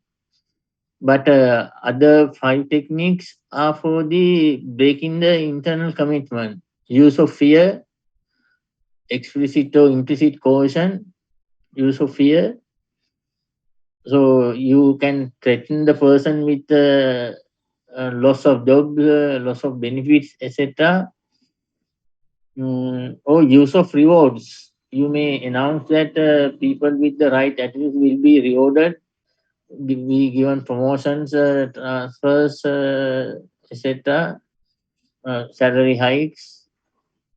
Then resolving discrepancies between attitudes and behavior, influence of friends and peers, especially even though you take actions to pass correct information to the person, sometimes people believe in not about the information but about the person who is passing the message. So if you can use someone's friends or peers to pass the message, it would be more effective than it is done by the supervisor.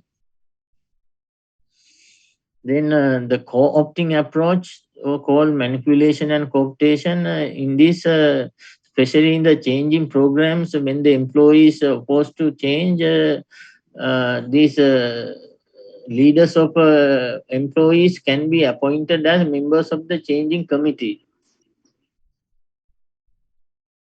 planning committee, members of planning committee. Then with the participation of the planning committee, employees will understand that change is not bad. These are the ways of breaking internal commitment. Use of fear, use of rewards, resolving discrepancies between attitudes and behavior, influence of friends and peers, and the co-opting approach.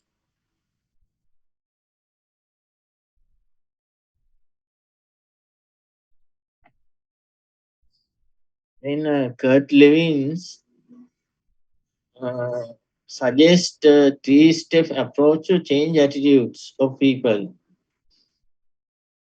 Kurt Lewin's people approach to change, especially in case of human behavior, it is very difficult to change.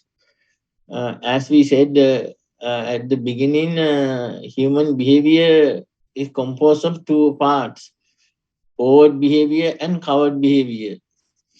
Overt behavior is what is visible, that is what we tell and what we do. But the covert behavior consisted of our attitudes, our feelings, our beliefs, etc. And it is the largest part of the human behavior, covert part. Therefore, understanding the human behavior is very difficult because only a small portion of this iceberg is open to the ice. Then if you are given this kind of block of ice, how to change it without losing the weight? Ice cube දුන්නොත් cube of ice මේකේ හැඩේ වෙනස් කරන්න කියලා බර අඩු නොවෙන්න කොහොමද කරන්නේ? How to change the shape without scraping or something and without reducing its weight. Then the first step will be just to melt the ice cube. Melt ice cube and then pour it into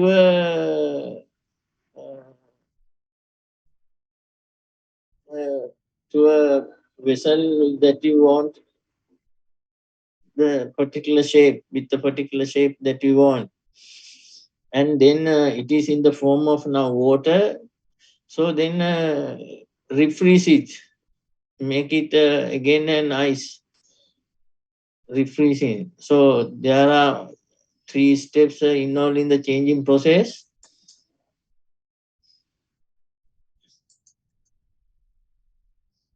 First is defreeze, melting the ice, defreeze. Second is change. Third is refreeze. Then shall we discuss what is defreezing, what is change, and what is refreeze? Defreeze is to take the willingness of the employees to change program. So it is said that our present behavior is a equilibrium of 2 kind of forces, fighting forces. Shall we take this picture to explain this phenomena? This theory is called force field model by Kurt Lewin. Force field model. According to force field model, your current performance is decided here, indicated in the yellow color rectangle here. Yellow color, that is the present behavior. The green rectangle is the desired level, that the level that you want to take the organization to. Then the current behavior is located here because of the equilibrium of these 2 forces. What are the 2 forces? Forces for change, that the forces support you or push you towards the change, and forces that withhold you moving towards the change. Forces for maintaining the status quo. Then the power of the force is indicated by the length of the arrow. The short arrows means the force is not so strong, but lengthy arrows, lengthy arrow is that the force is very powerful.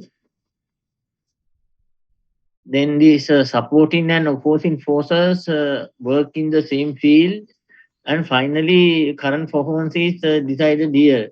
Shall we see what are the examples given? Forces for change. New technology force us to change ourselves. Better raw material force us to change. Competition from other group forces us to change. Supervisors' pressures forces us to change. And out of these, competition from the other group is the most powerful reason for the change. New technology is the weakest force to change. Then maintaining forces, group performance norms, and well-learned skills are the most powerful. There are 4 forces. Out of these, group performance norms and well-learned skills have the more influence not to change. Then some people afraid of changing because of fear of change. Then member complacency. People are satisfied at the current level of performance, so they don't want to change. That is member complacency. So then, when these two forces are fighting in the field, you can either improve these forces for change or weaken the forces for maintaining the status quo for going to the achieve the high level of performance. I said that to achieve the higher level of performance, you can either use two types of strategies. Two types of strategies. First strategy is strengthening the forces for change. Strengthening the forces for change. Then second strategy is the weakening the forces for maintaining the status quo, to weaken them. But the thing is that especially the forces for maintaining the status quo appears within ourselves. Forces for change coming from the outside environment. And therefore, it is very easier to weaken the group performance norms and fear of change and member complacency and well-learned skills. Weaken these side instead of improving these. Then anyhow, by changing this equilibrium, you get the employee's willingness to achieve the target. Getting the employee's willingness to achieve the target or to change. So that is called defreezing. So while doing this, while strengthening the forces for change and while weakening the maintaining forces for the maintaining the status quo, by changing this, you are trying to defreeze. That is, get the employees' willingness to change. So if the employees are willing to change, then you can teach them what to do, how to do, explain them what to do and how to do, and train them. If they require training, provide the training and let them perform the job as you want. That is called change, introducing the change. Then at the beginning, employees may successfully doing the job in the way that you train them, but human behavior tends to last only for a short period because within another few days time, sometimes they may return to the previous behavior. Therefore, you have to make the change a permanent one. To make the change permanent one is called refreeze. Once you refreeze, it will not change the behavior. So to refreeze the change, you can either rewards the people who have been changed and punish the people who refuse to change. That is, using rewards and punishments, you can refreeze the change process. Another word for this may be reinforcement. Reinforce. Reinforcement. Reinforce the behavior by providing reward and punishment.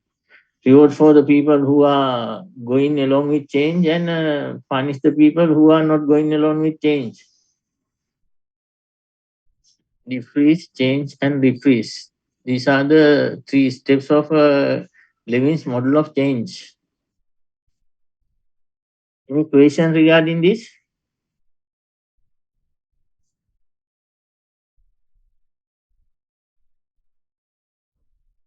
Last year, I gave a question on this, but only very few people have successfully answered the question. So, given in the last year means does not mean that it will not come this year. Sometimes same question is repeated the two consequent examinations.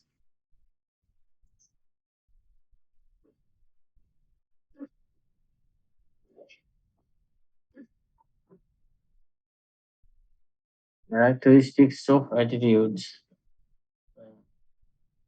I don't want to discuss this aspect. Please cut your slide, this slide. I'm not going to discuss about this. In overcoming barriers in changing attitudes, we discussed it earlier. In work satisfaction is also a work attitude. New information. Satisfaction is an attitude, a pleasurable or positive emotional state resulting from the appraisal of one's job or experience.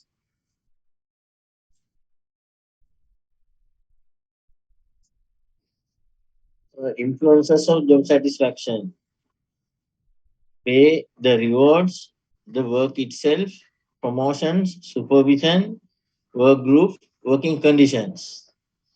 But what there is nothing to explain in most of these concepts because those can be easily understood. So you know what pay is. Pay, the rewards, maybe wages and salaries, benefits, etc., and incentives. Salaries, benefits, incentives. The pay, the promotion is understand, supervision, leadership is understood, work group, people with whom you have to work group, understood, working conditions, understood. The problem is this one.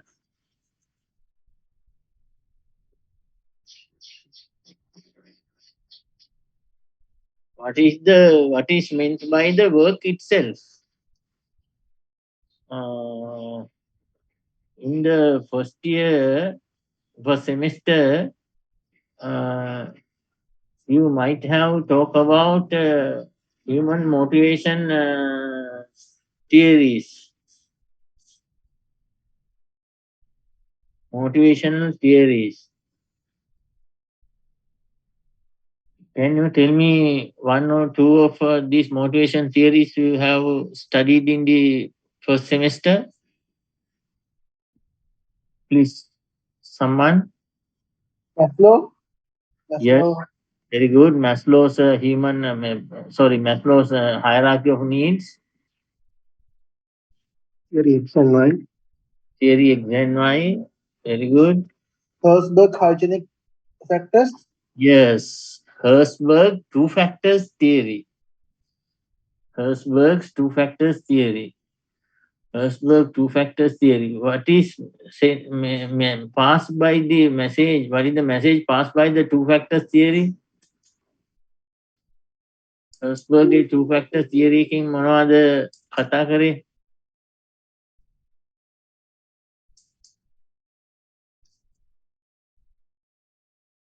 We said that opposite of the satisfaction is not dissatisfaction. We said that opposite of the satisfaction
So in normal day-to-day use, we think that we believe that opposite of the satisfaction is dissatisfaction.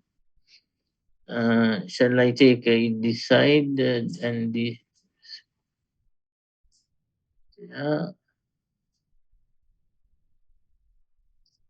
then if your employees are dissatisfied and if you remove the dissatisfaction, they will be satisfied. It's a common assumption.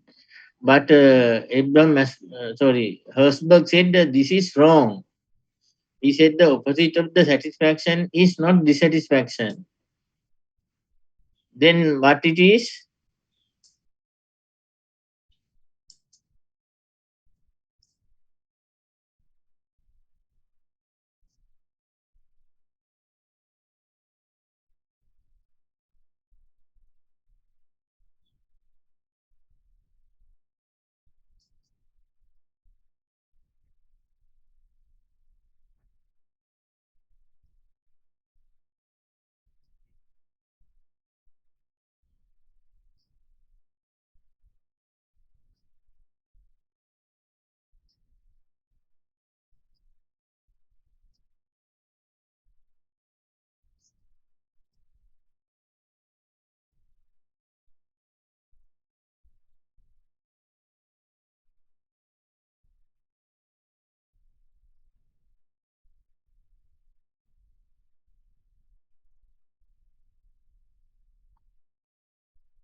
Oh, he identified the middle stage called indifference, upeksha. And if you because the dissatisfaction opposite of the dissatisfaction is not the satisfaction, if you remove the dissatisfaction, they will not be satisfied. They will be indifferent. Then the indifferent employee should be motivated to be satisfied. So there are two factors that affect perception, motivation. That is the dissatisfiers and satisfiers. That is called two factors theory. The factors affecting dissatisfaction are quite different from the factors affecting from satisfaction.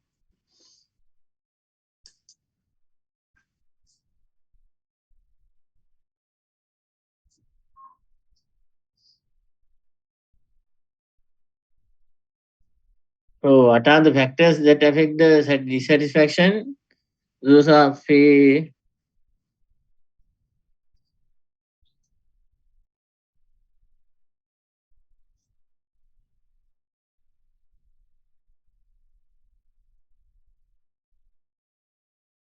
supervision. Yes, gentlemen. What are the other factors? Supervision.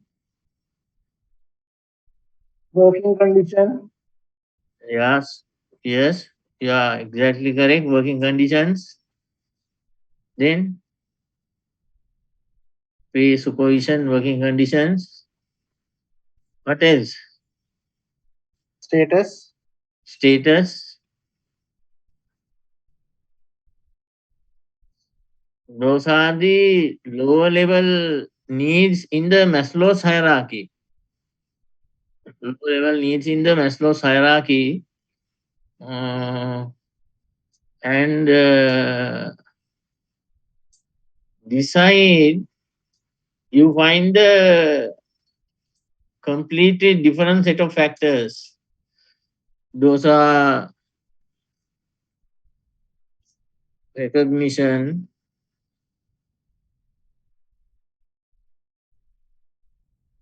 Responsibility.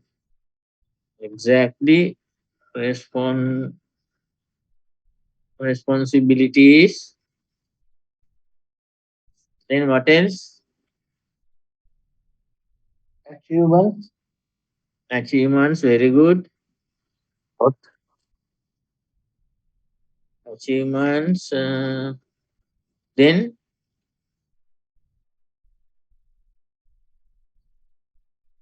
yes, Growth.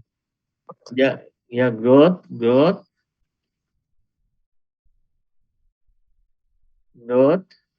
What else?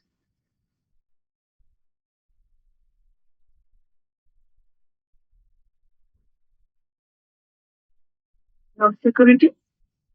Job security comes as the dissatisfier. The next factor here is work itself.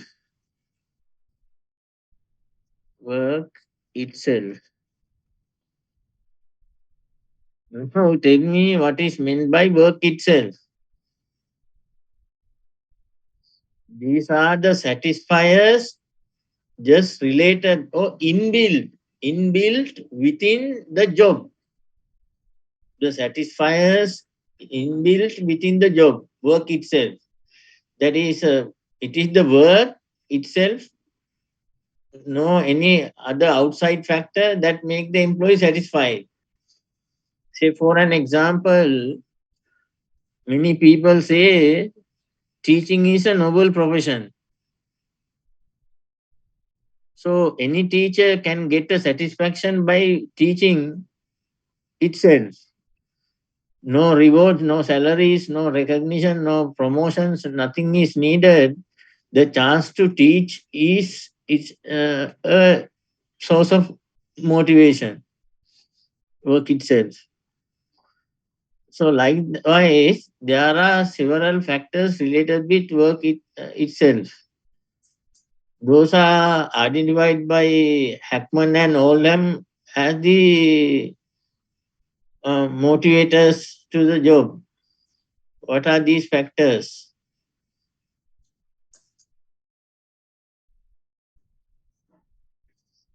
මොනවද මේක ඇතුලේ තිබුණේ එතකොට? Then to find this, you have to search for the Hackman and Oldham's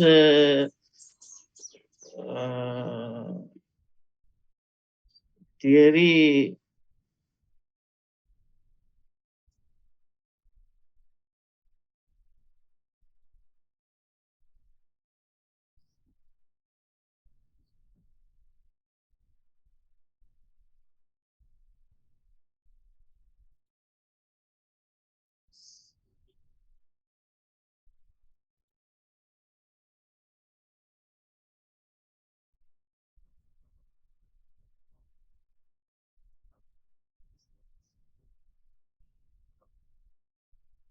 I can't just remember the factors. That is satisfaction by gaining a direct supervision, then opportunity to perform, that is significance.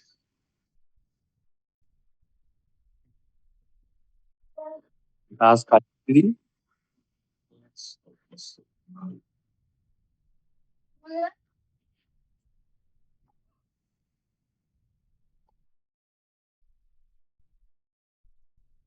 Job tasks.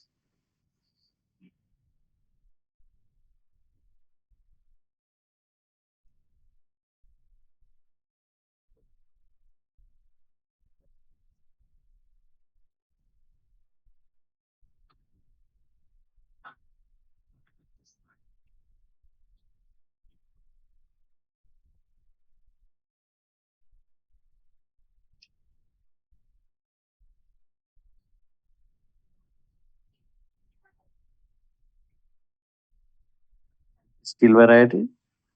Yes, thank you. Feedback.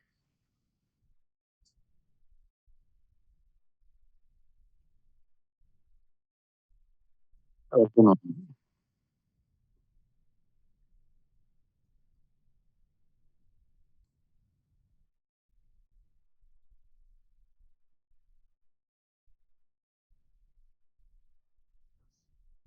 And autonomy.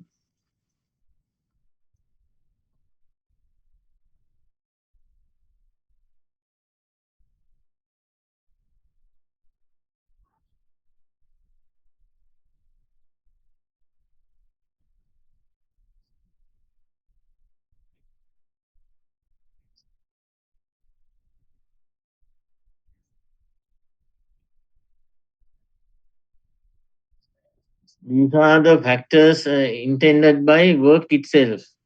Task significance, the opportunity to complete a significant work. opportunity to perform a significant work. But every job is significant according to Herzberg, but supervisors does not pay attention to this aspect. Task identity is the opportunity to perform a identifiable piece of task. Then feedback is the opportunity to get a direct feedback rather from a outside person. Say instead of supervisor giving the feedback, the employee himself or herself can get the feedback. It is very good. Skill variety, the opportunity to use different skills of the employees, and autonomy to take the direct decision making at the workplace. So especially task significance, task identity, and skill variety.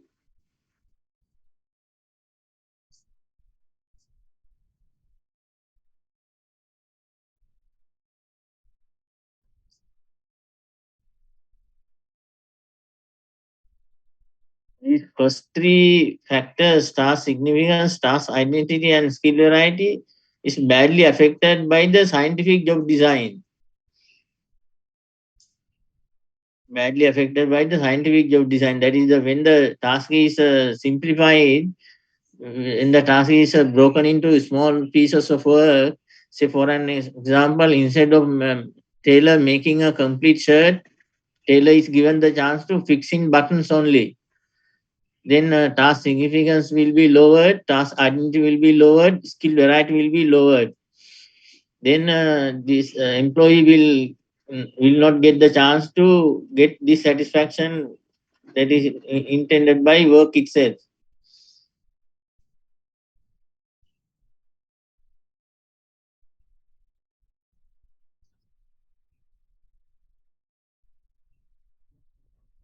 Clear? Can you remember now this theory? Right. Anyway, influence. We are discussing about influences of job satisfaction.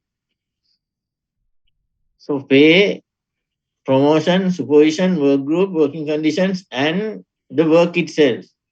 The work itself is what we discussed earlier. This one, these factors.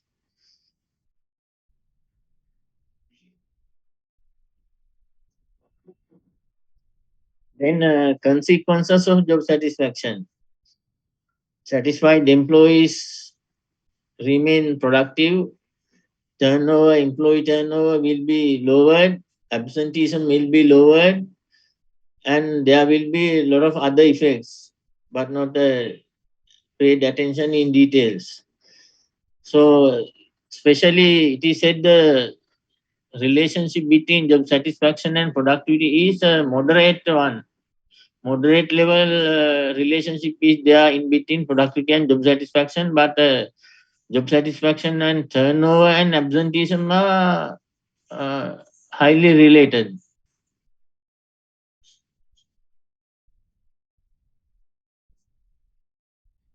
Then organization commitment as a work attitude, the organization commitment is characterized by the following: a strong desire to remain as a member of a particular organization. So it is said that a committed employee will rarely change the organization. So today's trend is to change the job constantly, no? අවුරුද්දෙන් අවුරුද්දට මාස 6න් 6ට job එක වෙනස් කරනවා. But if you are committed to work particular organization, you will rarely change your job.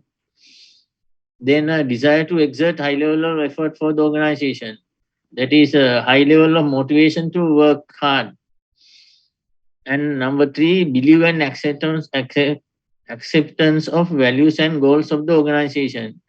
So organization goals and values will be well accepted by the committed employees. So if these 3 conditions remain in a particular organization, such a workforce can be identified as committed workforce. Desire to remain as a member, exert high level of effort to work, and acceptance of goals and value systems.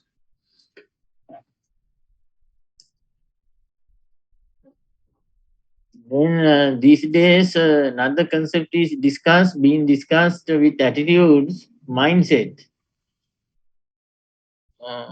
Earlier, people talk about three factors that affect the work or job performance.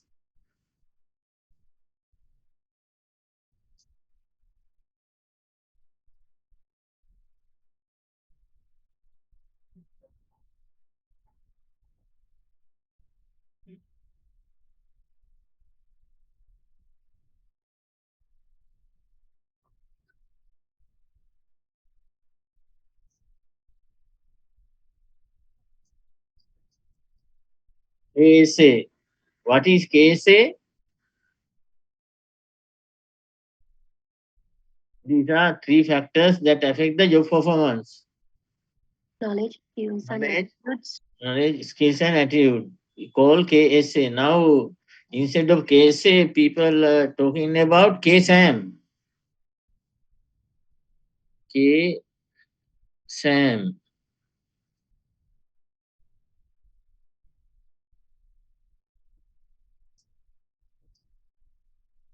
What is KSAM? Knowledge, skills, attitudes, and mindset. Mindset. The same, but one component is reintroduced. So, what is mindset? Mindset is also a set of attitudes pertaining to particular phenomena related to each other. It's a set of attitudes. Say, for an example,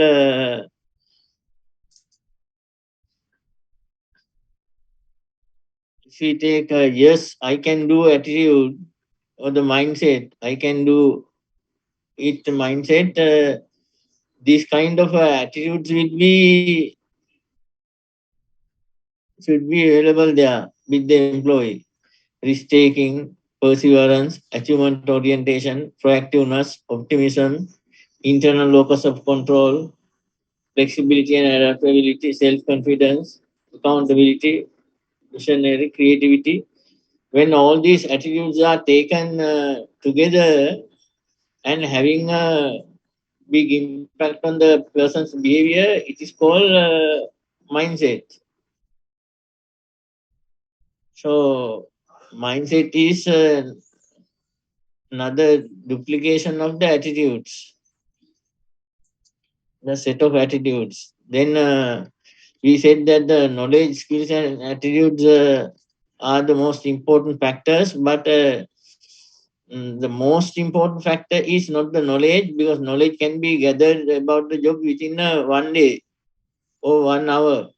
Knowledge can be about a particular job, knowledge about a particular job can be gained even within a 1 hour period of time. And skills also sometimes will be able to gain within a few hours or few days. But gaining right attitude is not so easy. So attitude is the most important thing. So instead of KSA, we have to tell it ASK, ask. The most important thing, attitude. So A should be first. Second important, skill. Third important, K, knowledge. So it should be not KSA but ASK. And another thing, Albert Einstein said so, imagination is more important than knowledge. Knowledge is limited. Imagination encircles the world. Then Albert Einstein identified another important factor related to the job performance, that is imagination, especially in the modern organization world where the knowledge is considered to be the most important resource of the organization. That is in the knowledge organizations.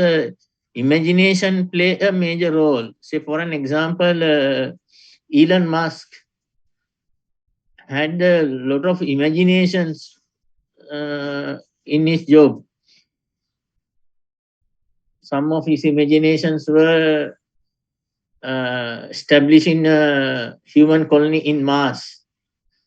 For that purpose, he had to imagine about a reusable rocket. So, reusable rocket was the imagination of Elon Musk at the beginning, but now it has been a realistic product. Now, due to his continuous effort, he had been able to produce a reusable rocket. Then, how to live in the Mars is the next problem. Then he also, Elon Musk having a lot of imaginatory methods of making the Mars atmosphere suitable for people's living.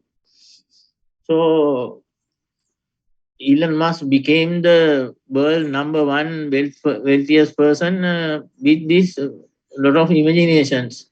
Even a Tesla car, auto autopilot, solar powered car was an imagination, but now it has been a realistic product.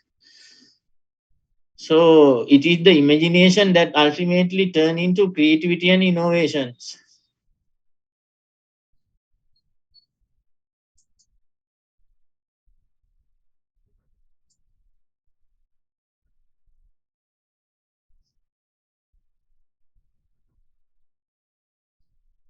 Imagination is creativity in action. It can be using our brain and our senses to create an image within our mind.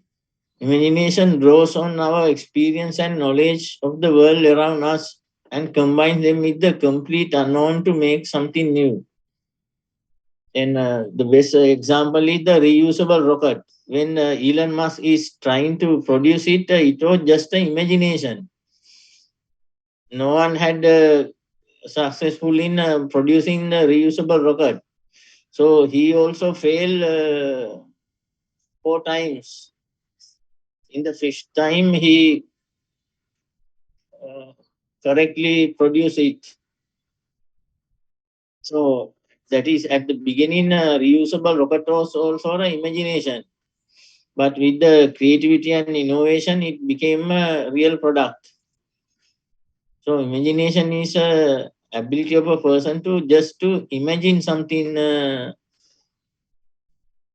that does not exist in the world.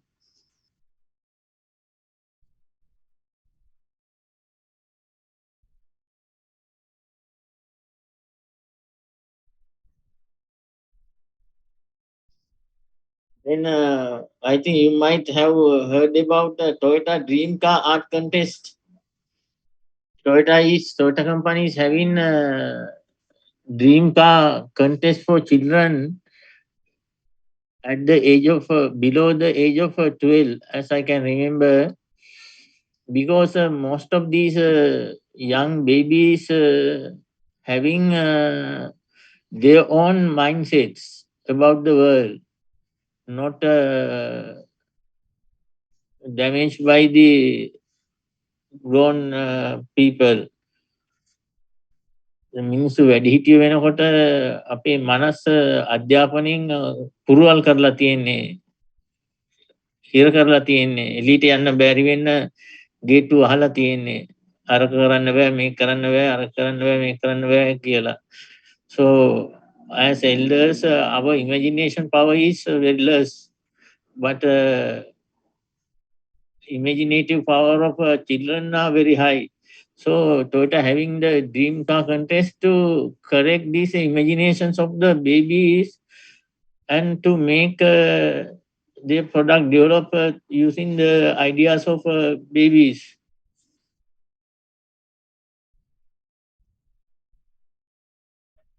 There are several videos, but time is not enough to play them.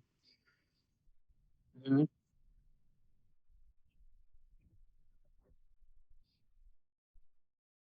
Imagine, create.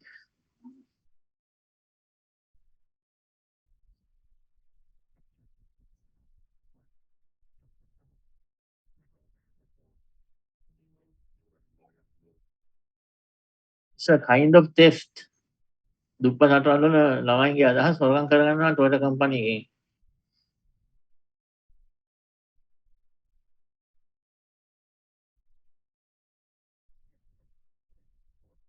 So could you remember what Einstein said that imagination worse than knowledge? So then now I am telling you that attributes and values worse than knowledge. I mean knowledge is the least important. Then challenge this education system because the most important thing are identified as the least importance and vice versa. So what is happening in my lecture is also the same. So I am just passing you the knowledge. So you cram the knowledge that I pass and rewrite it in an exam paper. The useless education process.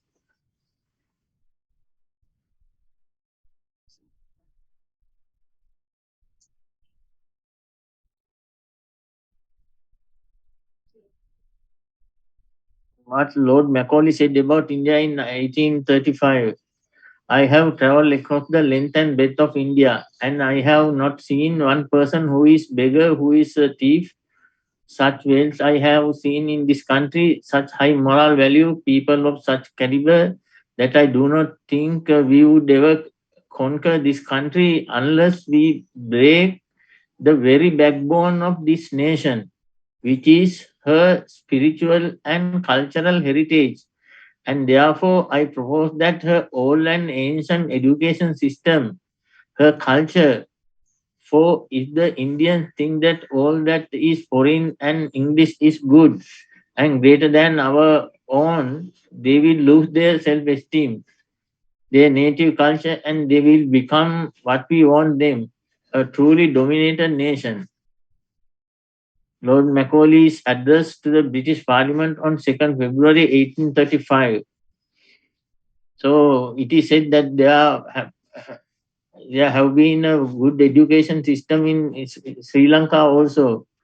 But when the white people conquered our country, they completely destroyed our native education system and reinstalled their own system. So which is practiced by today. Even at this moment, I am practicing the same thing. I learn from books and this is given to you.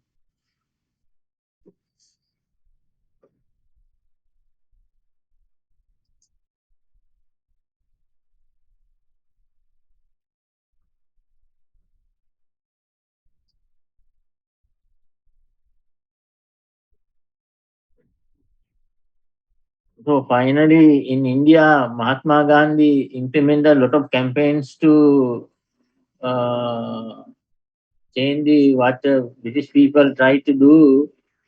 But in Sri Lanka, no one interfered in the system. So Buy Indian, Be Indian was a slogan created by Mahatma Gandhi. If you want to be an Indian, first buy Indian products. But in Sri Lanka, even today, no one is telling that buy Sri Lankan, be Sri Lankan.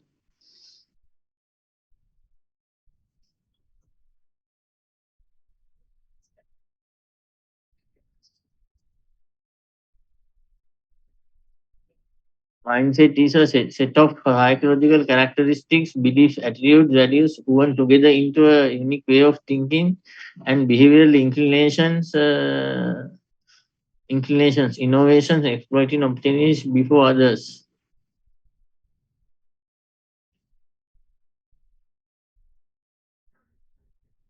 Have I included these slides in your presentation, ladies and gentlemen?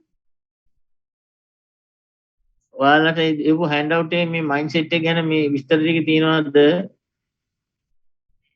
No, sir. Is it available? No, sir.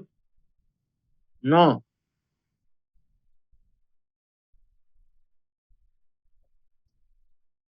Okay, then I will resend these links so that you can check these videos in the internet. How successful people think, CEO mindset, entrepreneurial mindset, etc.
Sabande api kandunoin parayane sunile diyagadavin iprema kangatin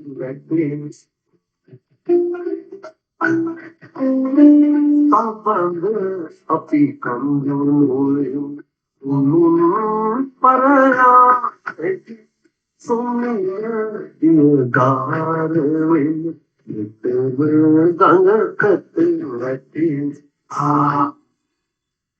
සබඳ අපි කඳු නොවෙමු උනුන් පර යා නැගෙන සුනිල්දිය දහර වෙමු එකම බිලකට ඇදෙන set of value systems values. Our third discussion, it's a very short topic, so I will try to finish it within another 10 minutes time.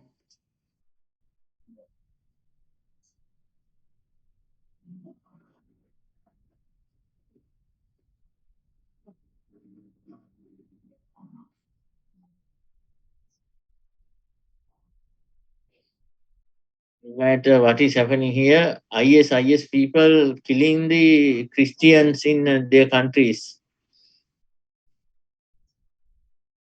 not in the throat, beheading.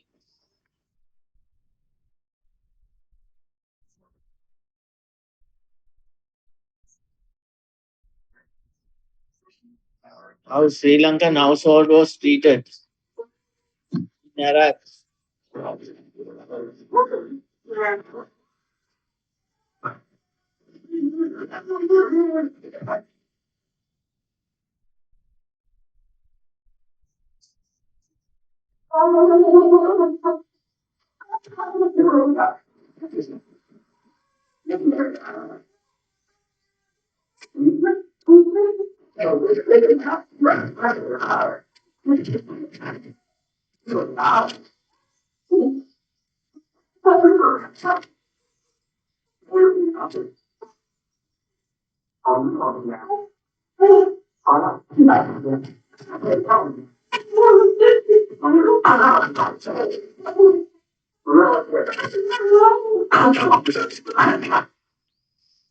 people were treated in Muslim countries.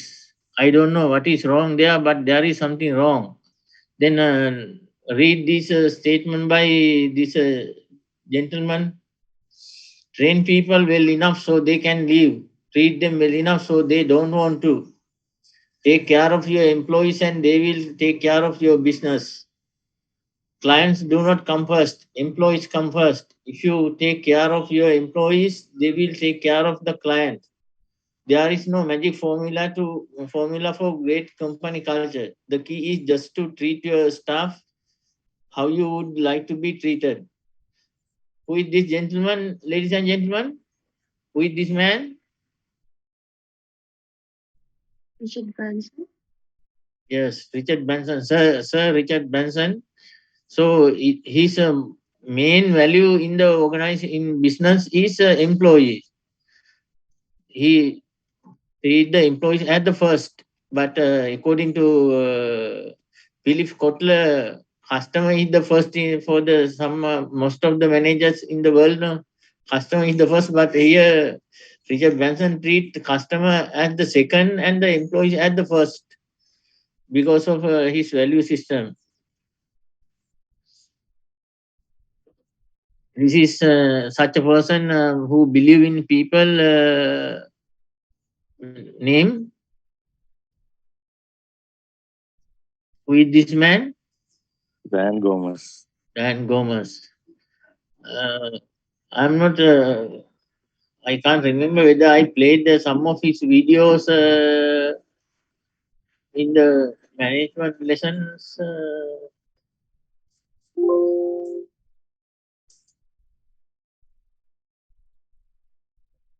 Anyway, shall we check it later? His videos.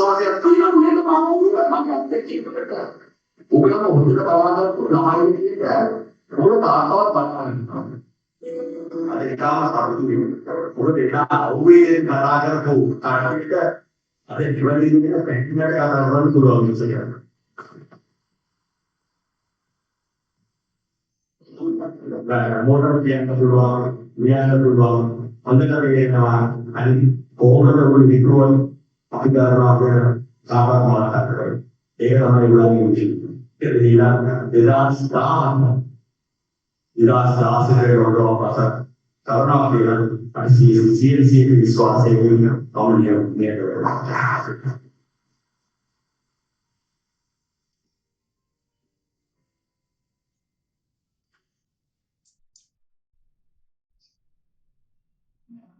Values of Sri Lankan society: money,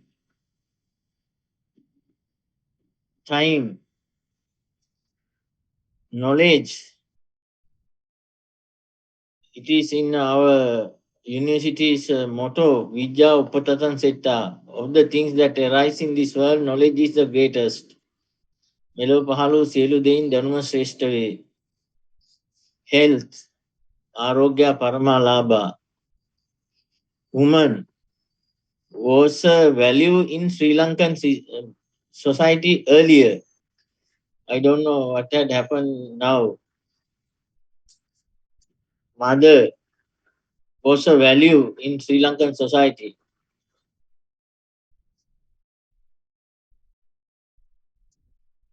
Work is a value in some society but not in Sri Lankan society. It has been disappeared from Sri Lanka long, long ago.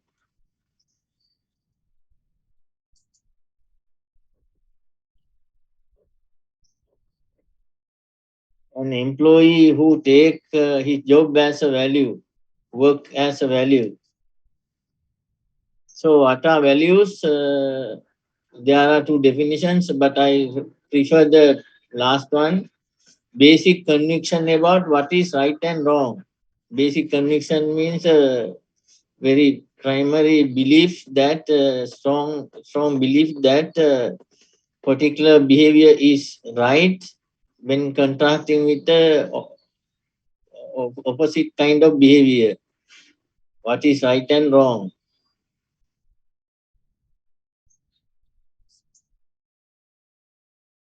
The father of organization value studies, Milton Rockich, define value as a value is a type of belief centrally located within one's total belief system about how one ought or ought not behave, or about some end state of existence, worth or not worth at any.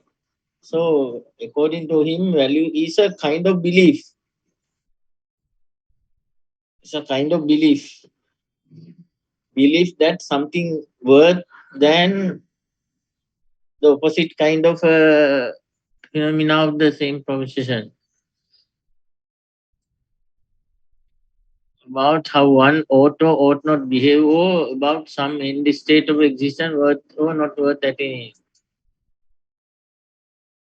By redefining same decision definition by Stephen P. Robbins, basic conviction that a specific mode of conduct or end state of existence is personally or socially preferable to an opposite or converse mode of conduct or end state of existence. Say, for an example, we said woman is a value in a historical Sri Lanka, not today's Sri Lanka. It was considered the woman as a value was considered socially treating the woman well, considered socially preferable.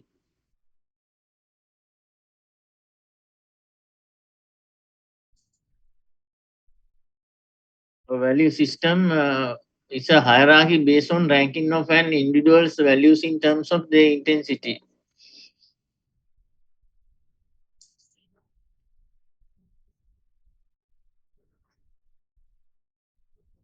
Let's go through these, no need of explaining.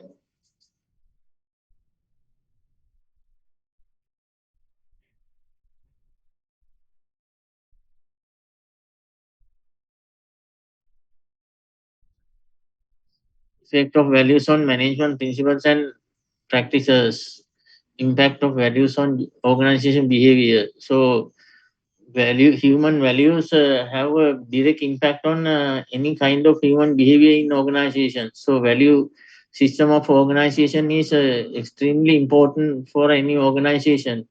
So clearly defining organization values is a very important task of each and every manager.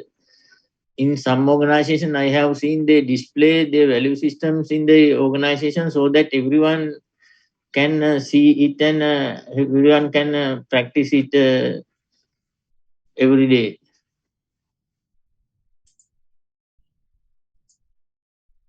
Right, then I'll stop from this point and continue the same handout in the next week, starting from learning. Thank you. Thank you, sir. Thank you, sir. Thank you, sir. Thank you, sir.